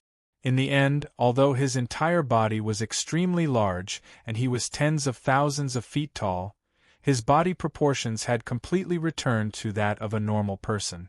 Only his face could not be seen. There was only a vertical eye between his eyebrows that shone brightly. At this moment, Wang Lin's body was not as terrifying as before, but the ferocious and violent aura he exuded was even stronger. Even the demons in the abyss bowed their heads and retreated, not daring to approach him. Wang Lin went all the way to the bottom of the abyss. The scene changed. The chaotic and twisted demons and all sorts of sceneries disappeared. Everything returned to normal. However, just like the pitch-black demon gate that had changed when they entered from the outside, the scene that seemed normal and orderly now contained a distorted feeling that made them feel even more uncomfortable. It clearly looked normal, but everything seemed to have been turned upside down, so much so that it was filled with a contradictory feeling that it was being torn apart. At the bottom of the abyss there were figures moving. These figures sensed Wang Lin's arrival and turned to look at him. At this moment, Wang Lin seemed to see many of himself. All of the figures looked exactly the same, just like Wang Lin's great devil avatar. Their faces were blank, with no facial features. They were expressionless, filled with chaos. However, there was a single eye on their foreheads that stared at Wang Lin. Wang Lin was unmoved. He continued forward, heading deeper into the abyss. Those featureless faces silently watched Wang Lin's movements with their single eye between their eyebrows.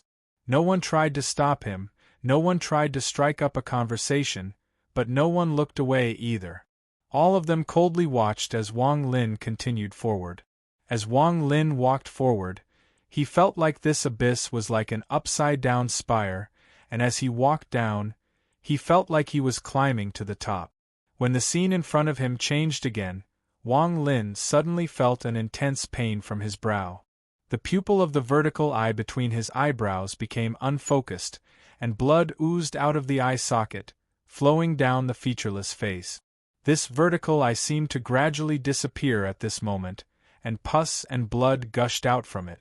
One of his eyes seemed to have turned into a mournful scar. Outside Wang Lin's divine sense, in the hall in reality, Grand Luo and Crocodile God were staring at Wang Lin's great demon clone anxiously. In reality, the black crystal in Wang Lin's great demon clone's hand suddenly turned into a stream of light and shot into the vertical eye between Wang Lin's brows, blinding it instantly. The vertical eye turned into a terrible scar. Blood flowed out from it, and the wound kept twisting as black rays of light shot out from it. Grand Luo and Crocodile God were confused seeing this. They quickly went forward, trying to lend Wang Lin a hand. However, at that moment, Grand Luo's 9-Chi clone on Mount Penglai in the Ying Ocean suddenly heard Lin Feng's voice transmission. Grand Luo, don't touch him for now. Wait and see. On Mount Penglai in the Ying continent, Lin Feng's god of war clone opened his eyes and looked at Wang Lin's main body. At that moment, a crack appeared on Wang Lin's main body's forehead. The crack twisted as it tried to widen, and black rays of light shot out from it. Lin Feng looked at Wang Lin silently. Wang Lin closed his eyes and said, "Master, I'm fine." In the void battlefield, Wang Lin's great demon avatar sat motionlessly. But he reached out a finger and the other black crystal fragments in the formation fell in front of him. Then they turned into streams of light and flew into the vertical crack between his eyebrows. Grand Luo and Crocodile God stared at Wang Lin's great demon clone solemnly. Meanwhile, in the great demon clone's sea of consciousness, the vertical eye between his brows had completely turned into a long and thin crack as he continued to advance deeper into the abyss. As soon as the crack appeared, Wang Lin felt as if he had been reborn. He continued to move forward, heading towards the deepest part of the abyss. As he moved forward, the faceless, expressionless face gradually changed. It was no longer blank like before. The facial features reappeared, and Wang Lin's appearance changed back to that of himself. The only difference was the vertical crack between his brows. It was pitch black, and there was a faint red light flashing in its depth. At that moment, Wang Lin's monstrous demon will shook the entire abyss. Behind him, the demons with vertical eyes and featureless faces all bowed at his back. Wang Lin himself felt as if he had completely turned into a demon among demons. Even his consciousness and concept had changed completely. However, he still maintained the last bit of clarity in his heart. He was not lost, not confused, not changed, and not confused. As Wang Lin walked on this path, he seemed to see other figures on the road. There were far fewer of these figures than the demons he had seen before, but they were all much more powerful. Each of them looked like a normal person, but their expressions were a little colder and more apathetic. The only thing they had in common was the vertical crack between their eyebrows. Wang Lin frowned slightly as he looked at these people. He had never met some of them before, but he had seen images of them in the human cultivation world of the Divine Land. The blissful demon sovereign Shu Yingzhen, the terminating demon sovereign Guokai, the massacre demon sovereign Kong Zhuo. Wang Lin narrowed his eyes. All he could see were the leading figures of the demon path, who had stirred up waves in the Divine Land during the Middle Era, the peak experts of the primordial demon cult under the command of the primordial demon Lord Jiang Zhaoyang. On this path there were people walking at different speeds. At the end of the path there was a dazzling white light. As far as the eye could see, there was only a vast expanse of whiteness. It was not dazzling, but it made people tremble from the depths of their souls.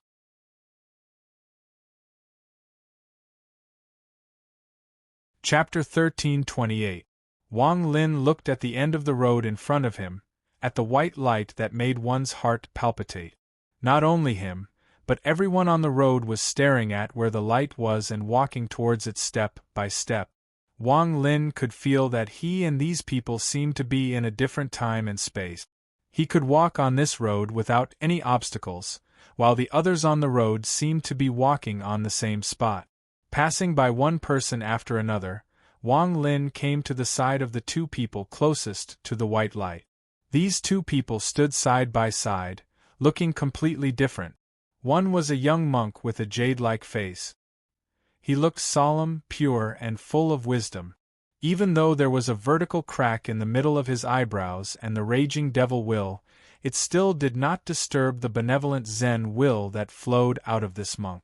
The benevolence of Buddhism and the evil of devil sect seemed to be perfectly fused on him. However, when Wang Lin saw the monk's appearance, he immediately thought of a light portrait that he had seen before. The Great Lane Temple's Wu Bei divine monk was publicly recognized as the most outstanding successor of Buddhism after Gautama went to the Dead Sea and the death of the top 10 disciples. He was known as the 7 ancestors of Saha and brought hope to Buddhism. However, Wu Bei, who had high hopes placed on him, later entered the devil path and joined the primordial devil lord Jiang Zhaoyang. He received the title of Demon Lord Wu Bei, and later generations were used to calling him Demon Buddha Wu Bei or Demon Monk Wu Bei. In the past, Wu Bei betrayed Buddhism and joined the devil path. It was one of the greatest disgraces in the entire history of the Great Lane Temple, as well as the biggest scandal. After that, during the final battle between the righteous and the devil path in the Middle Era, he was defeated by the then Taishu Temple's supreme One Tao Lord. He killed his way back to the Great Lane Temple and fought a bloody battle in the Great Lane Temple. In the end, he died. When he passed away, he was not arrogant, nor was he remorseful. His expression was serene, and without a word, he turned into 81 black demonic relics. Beside Devil Buddha Wu Bei, there was a tall woman. Wu Bei was tall and slender. He was already much taller than ordinary people, but this woman was even taller than Wu Bei. She had a head full of hair that was as hard as iron. On her somewhat beautiful face, there was a terrifying scar on the left side of her face. The scar ran from the left side of her forehead all the way down, destroying her left eye. It went across her cheek all the way to her chin. The scar was long and wide, completely disfiguring her. The existence of this scar made this tall woman look like she was filled with an iron-blooded, murderous aura. Streaks of blood-red light flashed within the scar, making her look ferocious and terrifying. The strength of this woman's demonic technique was not inferior to the Devil Buddha, Wu Bei, who was beside her. Although it was not as smooth and profound as Wu Bei's, its attack power was stronger, and its evil and murderous nature was more intense. With her cultivation, it wasn't difficult for her to heal the scar on her face under normal circumstances. There were only two possibilities. Either the foundation of her great Tao was damaged by someone, or it was her own will. The image of this woman was also widely circulated, and her reputation was not inferior to Wu Bei. It was because she was the #1 killing god under the primordial devil lord Jiang Zhaoyang, massacre demon venerable Kong Zhuo. The primordial golden ship, the sect treasure of the primordial devil cult, was usually controlled by Kong Zhuo most of the time. Her reputation as a killing god was known throughout the world. In the past, she had a great battle with the sect leader of the Shushan sword sect, Sword Venerable Green Lotus, Zhang Mu, and her name would go down in history. In his lifetime, his hands were stained with blood. He fought against demons, fought against humans, fought against demons, fought against the primitive devil cult, and killed countless experts. In the end, he died in the hands of Yu Wang Heaven Sea during the war between two worlds. Demon Venerable Wu Bei and Massacre Demon Venerable were the two strongest experts of the primordial devil cult after Jiang Zhaoyang. At this moment they were also the closest to the end of the path. Wang Lin looked back and knew that this was the uniqueness of the primordial devil cult's devil path. It manifested the level that the experts of the primordial devil cult had reached in the past on this path. It wasn't the magic power of Kong Zhuo and the others. The various kinds of devils from before were also in the same situation, and the source of the scene before him was the white light at the end of the path. If Wang Lin completely immersed himself in the devil path, then his figure would also be projected on this path. Depending on the depth of his attainments in the devil arts, his position would be determined. But now, he guarded the bit of clarity in his heart and didn't truly transform into a devil. With his Xianmen Tianzong heavenly virtue scripture as his foundation, he could move freely in the abyss. He didn't truly belong here, but he could move forward here. Wang Lin's state of mind was calm. He passed by Demon Buddha Wu Bei and Massacre Demon Venerable Kong Zhuo and continued forward. Then, he stepped into the white light in front of him. As soon as he entered the white light, Wang Lin's body and mind shook violently. He almost couldn't guard the last bit of clarity in his beer. Wang Lin's mind was extremely firm. The Tao technique he cultivated was also an expert in this aspect. Therefore, even the Supreme Heart Devil couldn't shake his mind. At the current cultivation realm, for Wang Lin, the Heart Devil couldn't be extinguished and was everywhere. But it could be cut down and disappeared. Unless Wang Lin intentionally left it for cultivation, it wouldn't leave a trace in his beer. But at this moment, Wang Lin felt that his state of mind was unstable. What made his state of mind unstable wasn't the Heart Devil, but his emotions and thoughts. At this moment there was a huge change. At this moment, Wang Lin vaguely felt as though there were countless thoughts surging into his mind. The past, present, and future seemed endless. It wasn't that Wang Lin could read minds and understand the changes in other people's hearts. But at this moment, Everyone's thoughts seemed to be Wang Lin's own thoughts and consciousness. Wang Lin's face, which had already stabilized, changed again. His appearance kept changing, turning into the appearance of many people. He seemed to have seen some of them in his memory, but most of them were completely unfamiliar. And the vertical crack in the middle of his eyebrows actually started to heal gradually. Beams of white light shone into the crack, and the red light in the crack started to dim. It wasn't suppressed or eliminated, but it gradually turned into white light. And during this process, the crack gradually closed and disappeared. Although the speed was very slow, it was really happening. Wang Lin forced himself to calm down, but he still felt that it was all in vain. Not to mention the great fiend avatar in the void battlefield, even Wang Lin's body on the immortal mountain in the immortal abode sea began to tremble violently. The crack on his forehead kept distorting. When Lin Feng saw this scene, he narrowed his eyes slightly. He raised his hand and extended a finger, pointing at Wang Lin's glabella. However, halfway through his finger, Lin Feng stopped again. He retracted his finger and continued looking at Wang Lin silently. At the next moment, Wang Lin's body suddenly opened its eyes. The endless light in his eyes vanished, and he shed his human form, transforming into the essence soul embodiment of the netherworld Taiji diagram. There was a crack in the middle of the Taiji diagram that kept twisting. The red light in the crack gradually turned white.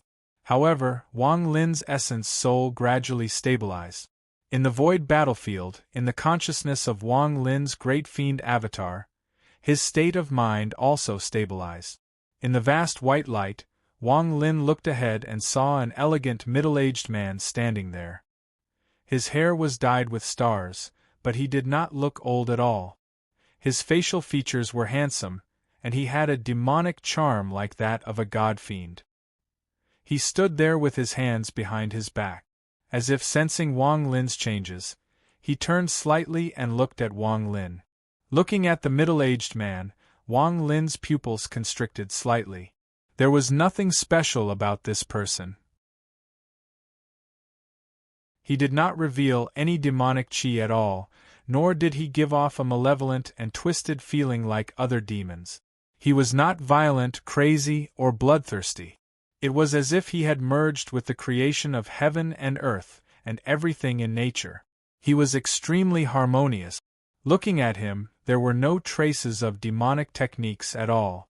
The only exception was that there was a small black hole between his eyebrows that shot out faint white light.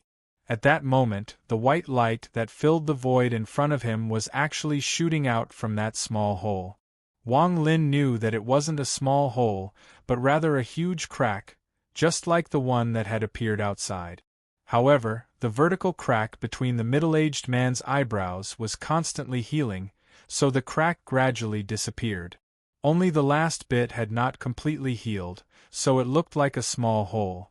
This middle-aged man was undoubtedly more famous than Wu Bei the Devil Buddha and Kong Zhuo the slaughtering demon venerable in the human cultivation world of the vast land of the Divine Land.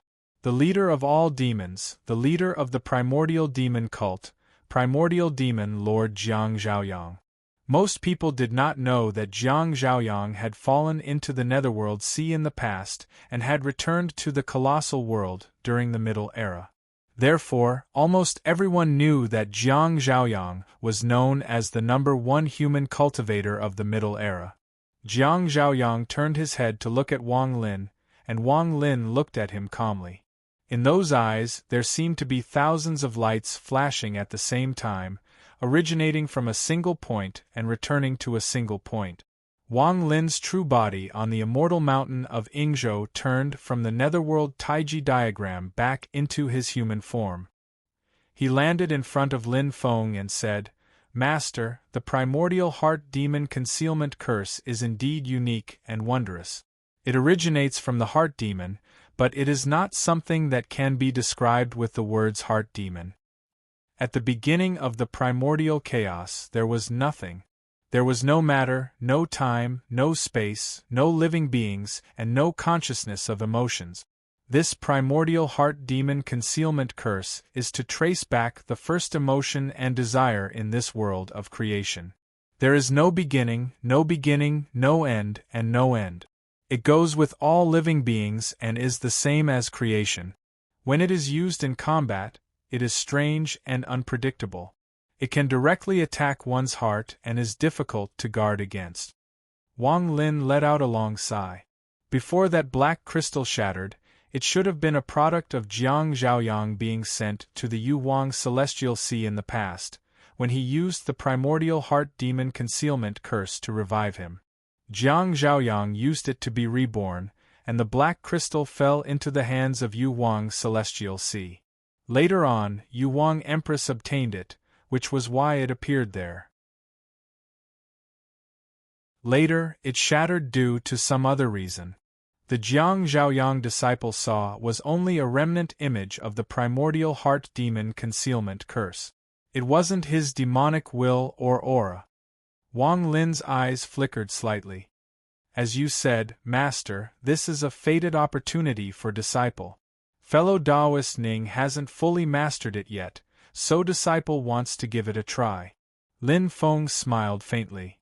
It's good that you can grasp it. Wang Lin nodded and closed his eyes again. In the hall of the crimson and black world in the void battlefield, there was complete silence. Ning Wanga sat on the sacrificial altar, shrouded in white smoke, while Wang Lin's great devil clone sat in the center of the spell formation, not saying a word or moving. Silently, Daluo and Crocodile God, who already understood the situation, waited patiently and protected the two of them. Time passed quickly. Just as Daluo was examining the spell formation and sacrificial altar, his heart suddenly shook. He vaguely felt a strong wave of power appearing outside the crimson and black world.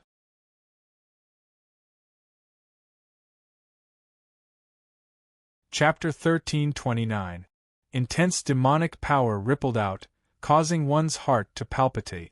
Even through the red-black world, Grand Luo could sense the boundless power. What made him feel uneasy was that the demonic power ripple was both unfamiliar and familiar.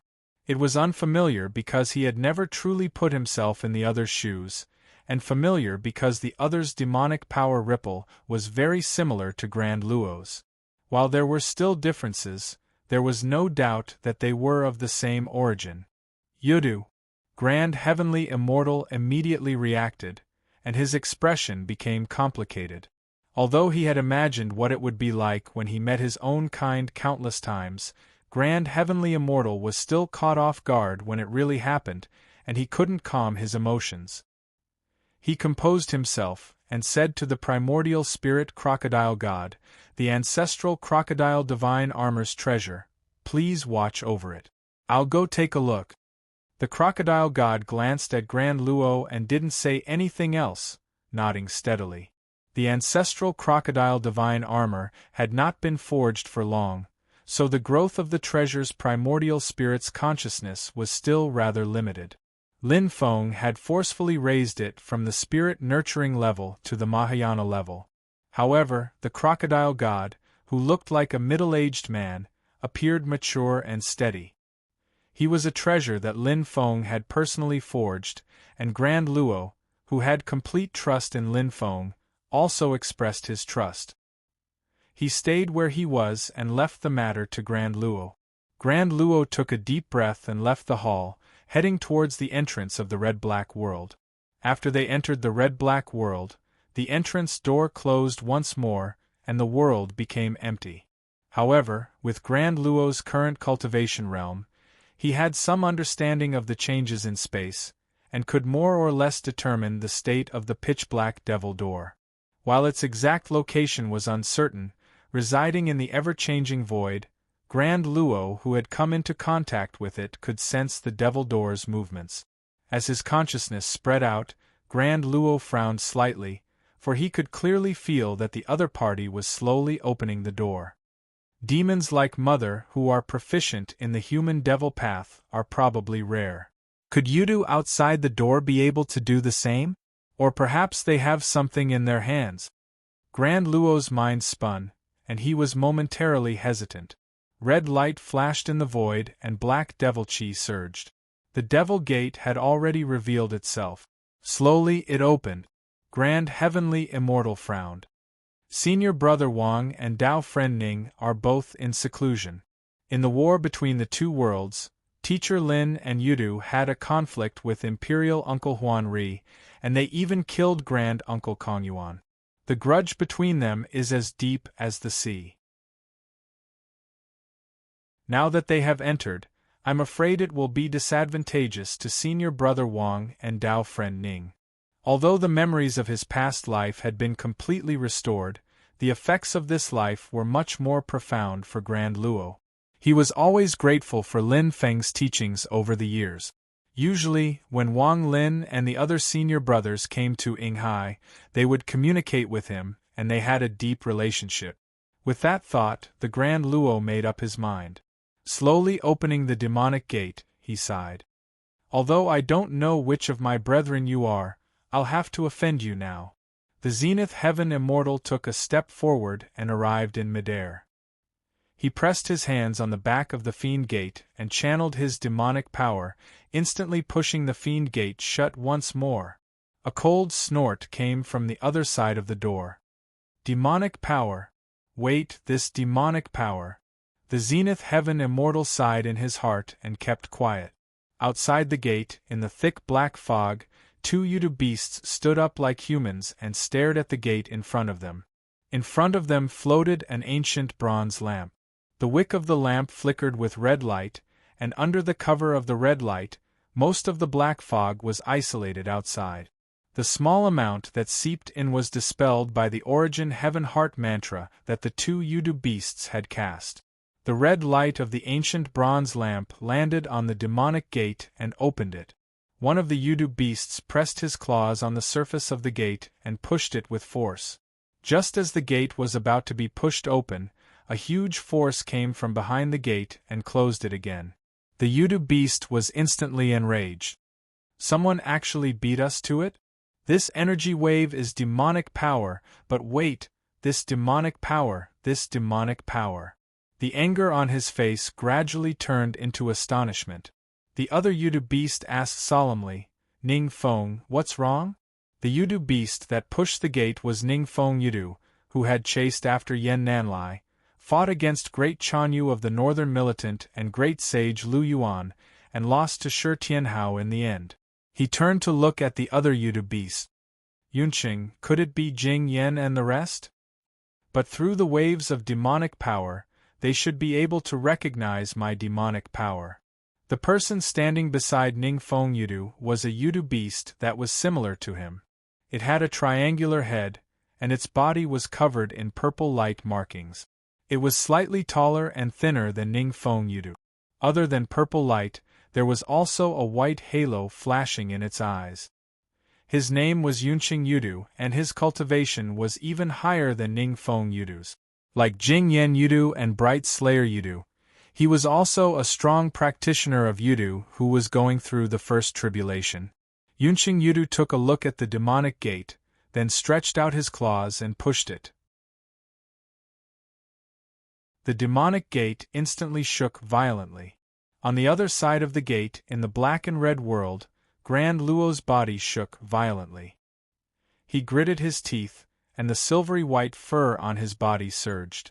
Purple light markings filled up the gaps, and his body started to grow larger, revealing his true form. Under the activation of demonic power, the black demonic gate was blocked by him, and it still closed. Because they were inside the gate, Grand Luo was more focused on stabilizing the restrictions formed by the black demonic gate. Yunqing Yudu increased his strength, but the gate couldn't be pushed open. Instead, a few cracks appeared on the surface of the demonic gate.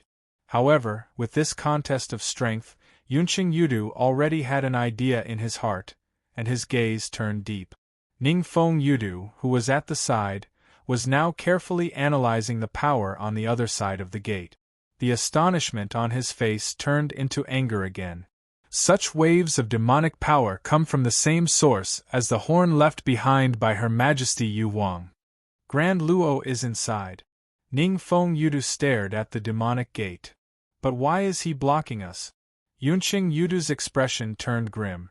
Purple light shone on his claws, covering the entire demonic gate. He asked solemnly, Grand Luo, I know you can hear me. You don't know me, and I've never seen you before. I only know your name and your existence. My name is Yunqing, the son of Mirage Sunday. What is the meaning of this? Grand Luo could indeed hear Yunqing Yudu's name. His expression was slightly complicated, and he didn't reply. Yunqing Yudu said, The master of the mystic gate shouldn't be inside, or he would have come out long ago. From the looks of it, he didn't restrict your freedom, nor did he control you. Have you always been conscious and free? If that's the case, why are you blocking us? You're one of us. We're blood relatives. Yunqing Yudu's voice carried a hint of anger. Before this, when the master of the mystic gate touched the spirit sea, did you do everything of your own accord like this?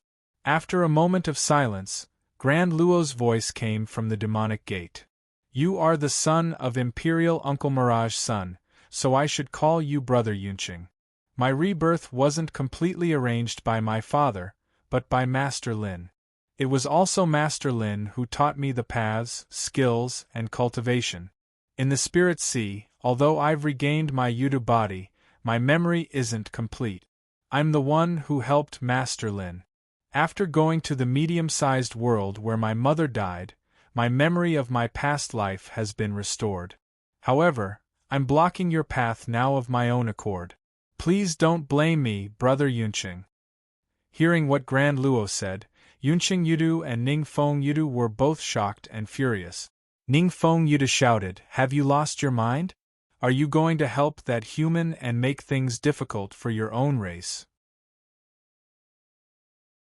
Slowly, Grand Luo said, Although my memory of my past life has been restored, to me, the one that affected me the most is this life. I don't want to be enemies with Yudu, but if I have to choose, I'm even more unwilling to be enemies with the human race. Ning Feng Yudu was enraged. Yunqing Yudu raised his hand and stopped Ning Feng Yudu. He then said solemnly, Her Majesty Yohuang's plan had an accident, causing your rebirth to be an accident. At the same time, without anyone to guide you, you were bewitched by the master of the mystic gate and bewitched by the human race. When you were reborn, our race was still outside the Great Thousand World. Let's not talk about this for now, but now that our race has returned to the Great Thousand Worlds, it's time for you to return. Yunqing Yudu said coldly, You need to know that no matter if it's your demon soul or corporeal body, you belong to the Yudu race. The human race can't tolerate you. Grand Luo said, During these years, it's all thanks to Teacher Lin's guidance that I'm able to regain my corporeal body today. It's all thanks to Teacher Lin's help. The people of Xianmen Tianzong get along well with me. They don't look down on me, they don't view me with hostility, they don't guard against me, and they don't treat me with special treatment. As for the other humans, I've never come into contact with them. The other demon races are the same as well. Although it's very lonely, this is the choice I made. I don't regret it. Hearing Grand Luo's words, Ning Feng Yudu coldly laughed and said, The master of the mystic gate took you in because he wants the Spirit Sea to deal with our race. Do you think he has any good intentions? Right now, you're still useful. When you're no longer useful, do you think you'll have a good ending? You'll be like cattle and sheep, you'll only be slaughtered and bled. Grand Luo said silently, I've said it before. The one who affects me the most is this life. If it wasn't for Teacher Lin, the me in this life would have already died and reincarnated. I can faintly sense that back then, Teacher Lin adopted me and even saved me because I'm a Yudu beast. But regarding the Spirit Sea and your return, he might not have known about it. It seems like it was just a casual move. My feeling might not be correct, but I choose to believe in Teacher Lin. Grand Luo's voice was very calm. Now, and even in the future, under the premise that no one offends me, as long as I don't become enemies with the human race, there will be a place for me in the Mystic Gate. This isn't Teacher Lin's promise, it's my own guess. It might not be correct, but I choose to believe in him. Ningfeng Yudu's gaze turned cold. Yunqing Yudu said in a heavy voice, "You're the son of Her Majesty Yu Wang. Her Majesty Yu Wang has placed great hopes on you. You've failed your mission." On the other side of the demon gate, Grand Luo fell silent. His calm and resolute voice gradually turned bitter. Mission?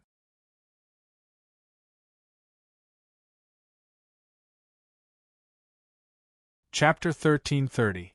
Within the Devil Gate, in the black and red world, Grand Luo leaned against the Devil Gate. His expression gradually changed from confusion to self-mockery and bitterness. Mission?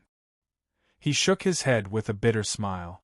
Lin Feng had slain the top experts of the Yuda race, the great demon Void Yuan of the End of Cultivation. Shi Tianhao had almost killed Ning Fengyu outside the gate during the war between the two worlds. However, Grand Luo couldn't feel any hatred towards them. When a person thought about it carefully, he would feel a sense of sorrow.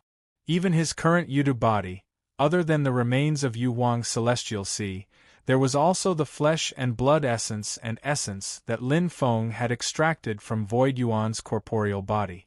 The feelings in Grand Luo's heart were already very clear. Just like what he had said, the deepest influence on his current thoughts was still his present life. Looking back to the past, he, who had been sent into reincarnation by a secret art the moment he was born, and his feelings towards his parents, Yu Wang and Yu Ho, originated from the brand in his demon soul, and not from daily interactions. However, at this moment, Grand Luo still felt bitter in his heart. If he wasn't Yudu, if he wasn't Yu Wang's son, he wouldn't be where he was today. Different from ordinary people, other than Lin Feng's teachings, he was born with unique conditions, which all stemmed from his bloodline inheritance. If it wasn't for this special bloodline, would Lin Feng have saved him back then? Grand Luo could faintly feel that Lin Feng, who had saved his life back then, didn't know about the matters of the Spirit Sea and the Yuda race returning to the Great Kiliacosm. However, if he didn't have the Yuda bloodline, would Lin Feng have still saved him back then and taught him later on?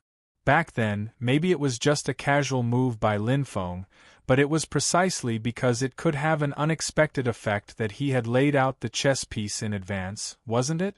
Saving him might still have been done in passing, but taking him in as a disciple to teach him might not have been the case. Grand Luo knew himself well. Back then, when he was a human, at least in this life.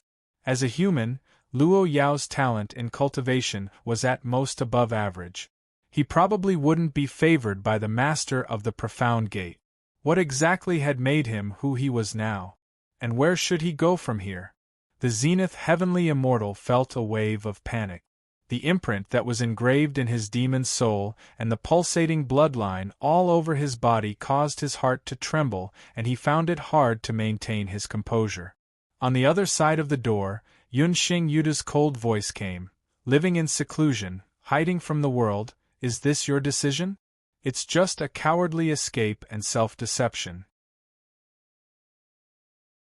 When my clan killed the people close to you in Xianmen Tianzong, and they asked you to fight against your own clan, what did you do? You didn't care about Grand Uncle Kong Yuan's death, but when the Xianmen Tianzong people, who were close to you, and the humankind, whom you couldn't bear to hurt, slaughtered your own kind, did you still not care? Before our race returned to the boundless world, you were the only Yudu in the boundless world. The reason you were able to keep your life was because of our existence, because our race was still strong, and because those humans wanted to find us who had entered the Blackboard realm through you. When you were the only Yudu left in the great heaven primordial world, what would you do? When the other humans want to kill you, will the celestial sect of the mysterious gate become enemies with their own race in order to protect you, a demon clan? We are of the same race, and we will protect every member of our race and fight every foreign enemy to the end. Xianmen Tianzong may become enemies with the demon race for you, but will they become enemies with the other humans for you, a Yudu? Yunxing Yuda's tone was cold. Have you ever thought about these questions? When you were still weak, when you were still unable to pose too much of a threat, these might not have been problems. But are you willing to live a peaceful life, not moving forward? When you have enough power to threaten those humans, will they believe you just because you say you want to hide from the world? And how many people will make you their target out of greed? When you have no other value, Xianmen Tianzong may be the first to kill you and use your flesh and blood to forge treasures. Grand Luo was silent. Outside the Devil Gate, Ning Fengyu said impatiently, "Don't lie to yourself. You said you don't want to become enemies with our race, but now that you're stopping us from entering, you're already helping Xianmen Tianzong and threatening our race. Earlier, you said that your past life's memories haven't fully recovered. Fine, I'll believe you for now, but what about now? Because your actions will bring a huge threat to our race in the future. When something happens, do you still dare to say that it has nothing to do with you and that it wasn't your wish?" Grand Luo closed his eyes, and after a moment of silence, he said softly, "I don't care if I'm selfish or cowardly, but today, I will not retreat." If he retreated, both Wang Lin and Ning Wanga would be in danger. Although the Wang Lin in this black and red world was only a clone of the Great Devil, he was at a crucial moment of comprehending the Tao. If anything happened, his original body would be implicated as well. Ning Fengyu was enraged. "You refuse a toast only to drink a forfeit. If it wasn't for the fact that you're Yo Wang's son, we're of the same race. Who would have the patience to talk nonsense with you?" Grand Luo said calmly, "Before this, I've always wanted to understand my origins, hoping to know the ins and outs of the matter. Recently, my wish has finally been fulfilled. Be it the Yuda race or the human race, I have no intention of becoming enemies with them. Before you guys returned to the great Kiliacosm, I could still muddle along with my conscience. But you guys still came back in the end, much earlier than I expected. However, this should be normal. Back then, the powerful race that ruled over Heaven Wasteland and shocked the entire Heaven Primordial world would naturally not be willing to be trapped in a dimensional world. No one could force you to stay there." Grand Luo's gaze was complicated, and he sighed softly. "You guys have finally returned and will once again enter a life-and-death struggle with the human race. It's indeed hard for me to stay out of it. It's because of the Yuda bloodline that I was able to enter Master Lin's tutelage.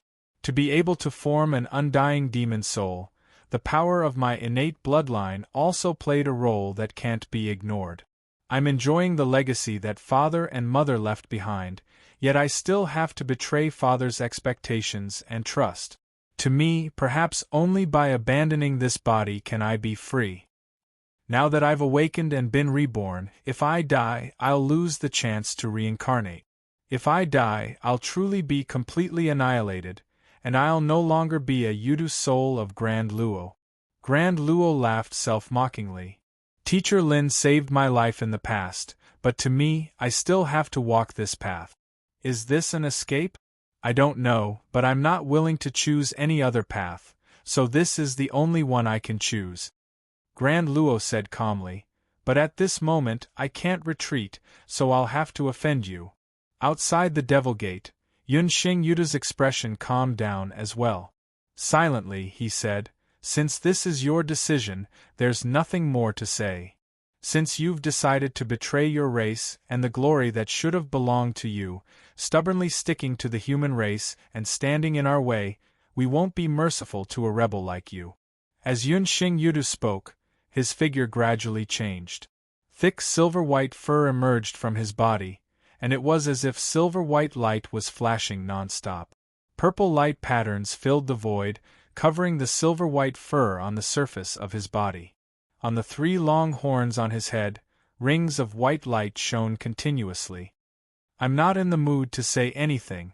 I'll spare your life and let the future prove how childish and naive your thoughts are, to prove that I'm right and you're wrong." As he spoke, Yunxing Yudu directly revealed his true form. His huge claws reached into the void, wanting to grab the entire pitch-black devil gate in his palm. As majestic demonic energy vibrated, cracks appeared on the pitch-black devil gate. Yunxing Yudu's voice was emotionless as he said indifferently, "Since you want to die, I'll grant you your wish. You can explain your rebellious actions to Her Majesty Yu Huang yourself." Within the crimson and black world, Grand Luo looked up and saw that the entire dimensional realm was quaking incessantly. Not only were the cracks on the demon gate behind them becoming increasingly clear, but even the void before them was beginning to warp and distort. The devil gate's restrictions were connected to the entire world. Yunxing Yudu seemed to want to destroy the devil gate along with this dimensional world, as well as Grand Luo and the others in this world. Ningfeng Yudu also calmed down at this moment. He turned his head and stared at Yunxing Yudu. That traitor deserved to die. But in this world, there might be some clues left behind by Her Majesty that can guide us to his other arrangements. There's a change in Her Majesty Yu Huang's plan back then. If we don't remedy it, we won't have full confidence in the battle for the Spirit Sea, Yunxing Yudu said calmly. He said that he has the will to die, and I can see that although he's confused, it's not something he said in a moment of impulse. But now, he's not retreating, which means that other than him, there are other people in this world, and for some reason, they're under his protection. They might be activating the clues left behind by Her Majesty Yu Huang or Empress Yu Huang. In the battle for the Spirit Sea, other than Taishu Temple, Xianmen Tianzong is our greatest opponent. If Her Majesty Yu Huang's other arrangements fall into their hands, it'll be even more disadvantageous to our race. Yunxing Yudu's voice was cold. Other than here, we can still find other clues. At most, we'll just waste a little more time. Why don't we just bury Xianmen Tianzong here as a blood sacrifice for Grand Uncle Kong Yuan? As he spoke, the waves of Yunxing Yudu's demonic energy grew stronger. After a moment of silence, Ningfeng Yudu also infused his own demonic energy into the Devil Gate, causing the pitch-black Devil Gate to tremble even more. In the black and red world within the Devil Gate, Grand Luo used his arcane energy to communicate with the crocodile god. In the Great Hall, Wang Lin and Ning Wang'e were still in seclusion. Grand Luo took a deep breath. The hesitation and pain in his eyes temporarily disappeared, replaced by determination. He abruptly retracted his demonic energy from the pitch-black Devil Gate. With a loud rumble, the cracked Devil Gate that was on the verge of shattering reopened at this moment, slowly pushed open.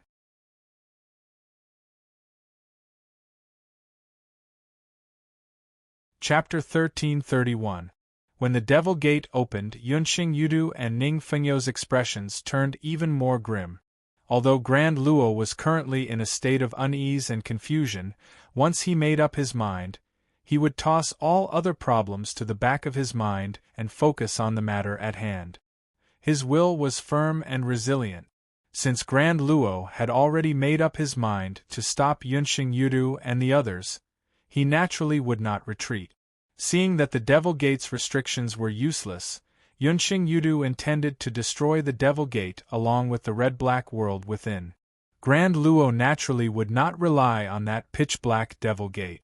The gate's opening meant that Grand Luo would face Yunxing Yudu and Ning Fengyu head-on. It would no longer be a verbal exchange or a battle through the air, but a true face-to-face battle. A battle of life and death between the Yudu race and the Yudu race. Grand Luo, I'll say it one last time. Come with us. Yunxing Yudu stepped into the Devil Gate and revealed his true form. His figure seemed to fill the heaven and earth. His tall body was covered in silver-white fur, and purple light patterns flowed continuously on the surface of his body. Within the purple light patterns, there were even streaks of white light slithering about. There seemed to be a white halo in each of his eyes, emanating cold radiance as he stared coldly at Grand Luo. Grand Luo also revealed his true form. He stood in the air with his claws by his side and a huge tail swaying behind him. The 3 horns on his head shone with purple radiance. Seeing Yunxing Yudu and Ning Fengyu enter the red-black world, Grand Luo shook his head. Not now, at least. Yunxing Yudu coldly said, I never capture anyone alive, and you are no exception. Since you refuse to come to your senses, I can only kill you here. Grand Luo's gaze flashed, and he flipped one of his claws, causing a ring to fly out. The ring transformed into a purple stream of light in the air, forming a halo that resembled a ring as it shot towards one of Yunxing Yudu's claws. When Yunxing Yudu and Ning Fengyu saw this, expressions of fear and anger appeared on their faces. The ring left behind by Her Majesty Yu Huang during the Battle of White Cloud Mountain, Empty Plains Yudu had been trapped by this ring. His demon power, which was even stronger than the heavenly reaching sage and Kunlun Dragon Kings, couldn't be unleashed. He became dispirited and listless, unable to continue fighting or break free. As a result, when he faced Lin Feng and the heaven-punishing sword later, even with Mirage Yudu bringing him away, Kongyuan Yudu was still slashed by Lin Feng and lost his life. This ring was left behind by Yu Wang Tianhai in the past. Even Empty Plain Yudu couldn't resist it, let alone Yunxing Yudu. However, Yudu race, which had already suffered once because of this problem, naturally couldn't treat it as nothing had happened. After the war between the two worlds, they might have to fight with Xian Men Heaven Sect again. The current clan master of Yudu race, Huan Ri, Yudu, Qing Luan, Shixing, Jing Yan, and the rest of the top strong practitioners of Yudu race immediately pondered how to deal with them after the battle. Seeing the purple ring coming at him, Yunxing Yudu let out a long howl. He opened his mouth and spat out a mouthful of air at it. The rolling black air was like thick smoke that instantly shrouded the purple ring. It tumbled non-stop as it tried to collect the ring. The purple ring returned to its original form and transformed back into the shape of a ring. On the surface of the ring, there were complex and profound markings that flashed continuously. The small ring started to expand. When Yunxing Yudu and Ning Fengyu saw this, their hearts sank. Although it's a dead object, it's too effective against our Yudu race. As expected of the treasure left behind by Her Majesty Yu Huang. It's impossible to collect it now. I can only try to avoid being trapped. As he thought about this, Yunxing Yudu kept spitting out black air. It couldn't trap the ring, and it broke free. It then transformed back into an extremely advanced purple ring, trapping Yunxing Yudu in the center. The ring shrunk rapidly, trapping Yunxing Yudu's huge body along with his arms. However, at the same time, Yunxing Yudu spat out a black mist that engulfed him, trapping him in the purple circle as well. The black air was like ink, covering Yunxing Yudu's entire body. In the next instant, the pitch-black Yunxing Yudu's body suddenly twisted violently. White light surged out from the triangle on top of his head and shot toward the sky. 3 beams of white light gathered at one point and gradually formed a light figure. Within the light figure, Yunxing Yudu's body gradually appeared. On the other hand, the black figure that was still trapped by the purple halo was still standing there quietly. When Zenith Luo saw this, he instantly understood. Is it similar to the cicada shedding of its carapace? The black figure that was left on the spot replaced Yun Kinjidu and was trapped by the ring of light. The one that was slowly taking shape was Yun Kinjidu's real body, which had evaded the ring's restriction and reappeared. The black figure that was trapped was an empty shell created by a secret technique. Although the ring couldn't be taken away, the Yudu clan's secret technique prevented the clansmen from being powerless when they encountered the ring. No matter how strong they were, they would still end up as lambs waiting to be slaughtered. Zenith Luo stared at the figure formed by the 3 beams of white light. Yunxing hasn't completely escaped from the black shell. This method of escaping isn't something that can be done in a single move. In this case, there's still a chance. If we wait until he truly escapes, it'll be too late. At the thought of this, Zenith Luo didn't dare to be slow. With a flash, he flew toward the white figure that Yunxing Yudu had reformed in the sky. However, just as he was halfway there, beams of green light slashed at him, directly shattering the space. They were like sharp blades that sliced through heaven and earth, wanting to tear Zenith Luo into pieces. Ning Fengyu laughed maniacally. So the Mystic Gate Master gave you the ring. No wonder you dared to open the door and face us directly. However, you're far inferior compared to Her Majesty Yu Wang. We can't do anything to the ring when it's activated by Her Majesty Yu Wang, but you can't do anything to us. So what if you've succeeded? Ning Fengyu, who looked like a young human, laughed savagely. Even if it's me, it'll be as easy as lifting a finger if I want to kill you. As he laughed, a huge green claw directly grabbed down at Zenith Luo's head. Seeing that he had no way to get close to Yunxing Yudu, Zenith Luo retracted his thoughts and focused on dealing with Ning Fengyu. The 3 horns on his head kept on flashing with purple light. His claws clawed out in front of him, tearing in 2 directions. 10 sharp cracks appeared in space, causing the entire space to be on the verge of shattering. Purple light and green light clashed violently in the air, causing a series of gales to arise. And the undying demon soul has such demonic energy. Even if you're the son of Her Majesty Yu Wang's wife, it's still a little too. Ning Fengyu coldly said, however, you're still far from it. As he spoke, a green-black light spear shot out from the shattered green light with lightning speed. It tore through space and shot toward Zenith Luo's chest. The green-black light spear seemed to be condensed from countless streams of green light. Its baleful aura towered into the sky. When Zenith Luo sensed it, the light spear was already inches away from him. Zenith Luo's eyes narrowed as he drew in a deep breath. The 3 horns on his head surged with purple light, shooting out beams of purple light that condensed in the air, turning into a patch of light that illuminated the world. Under the illumination of the light, Zenith Luo seemed to be in an untouchable and unfathomable state. As for the light spear, it shot into the patch of light, but it deviated from its direction and streaked past Zenith Luo. However, in the process of the green-black light spear piercing through, the purple light mist was also being whittled away. Ning Fengyu was so angry that he laughed. You learned this by comprehending the heavenly demon scripture? It seems to have the shadow of Xianmen Tianzong's Tao, skills, and divine arts. You've mastered both? His smile gradually faded. But this makes me even angrier. As he spoke, many green-black light spears pierced through space and pierced toward Zenith Luo. Zenith Luo's gaze turned solemn as the triangular light on his head grew brighter and brighter. At the heart of his brows, an extremely dazzling purple radiance suddenly appeared. Once this purple radiance appeared, the black and red world that was already riddled with cracks instantly trembled even more. The void battlefield outside the black and red world also stirred up violent storms. Regardless of whether it was Yunxing Yudu who was reforming his body or Ning Fengyu who was fighting against Zenith Luo, their bodies trembled slightly at this moment.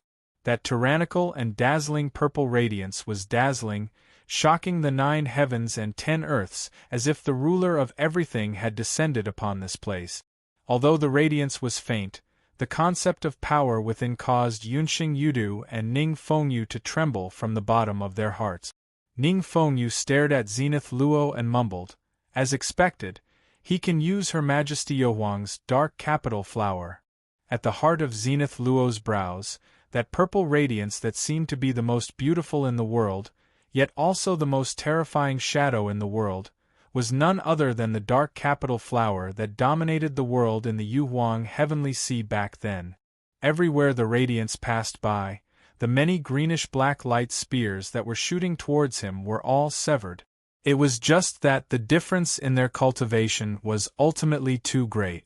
The dark capital flower executed by Zenith Luo was also being whittled away by the greenish-black light spears. Zenith Luo's gaze was still resolute as he stared at Ning Fengyu. Ning Fengyu similarly stared at Zenith Luo and said coldly, "Do you know? Seeing you execute the dark capital flower, I want to kill you even more." Not only do I want to kill you, I want nothing more than to devour your flesh and blood and chew your demon soul to pieces.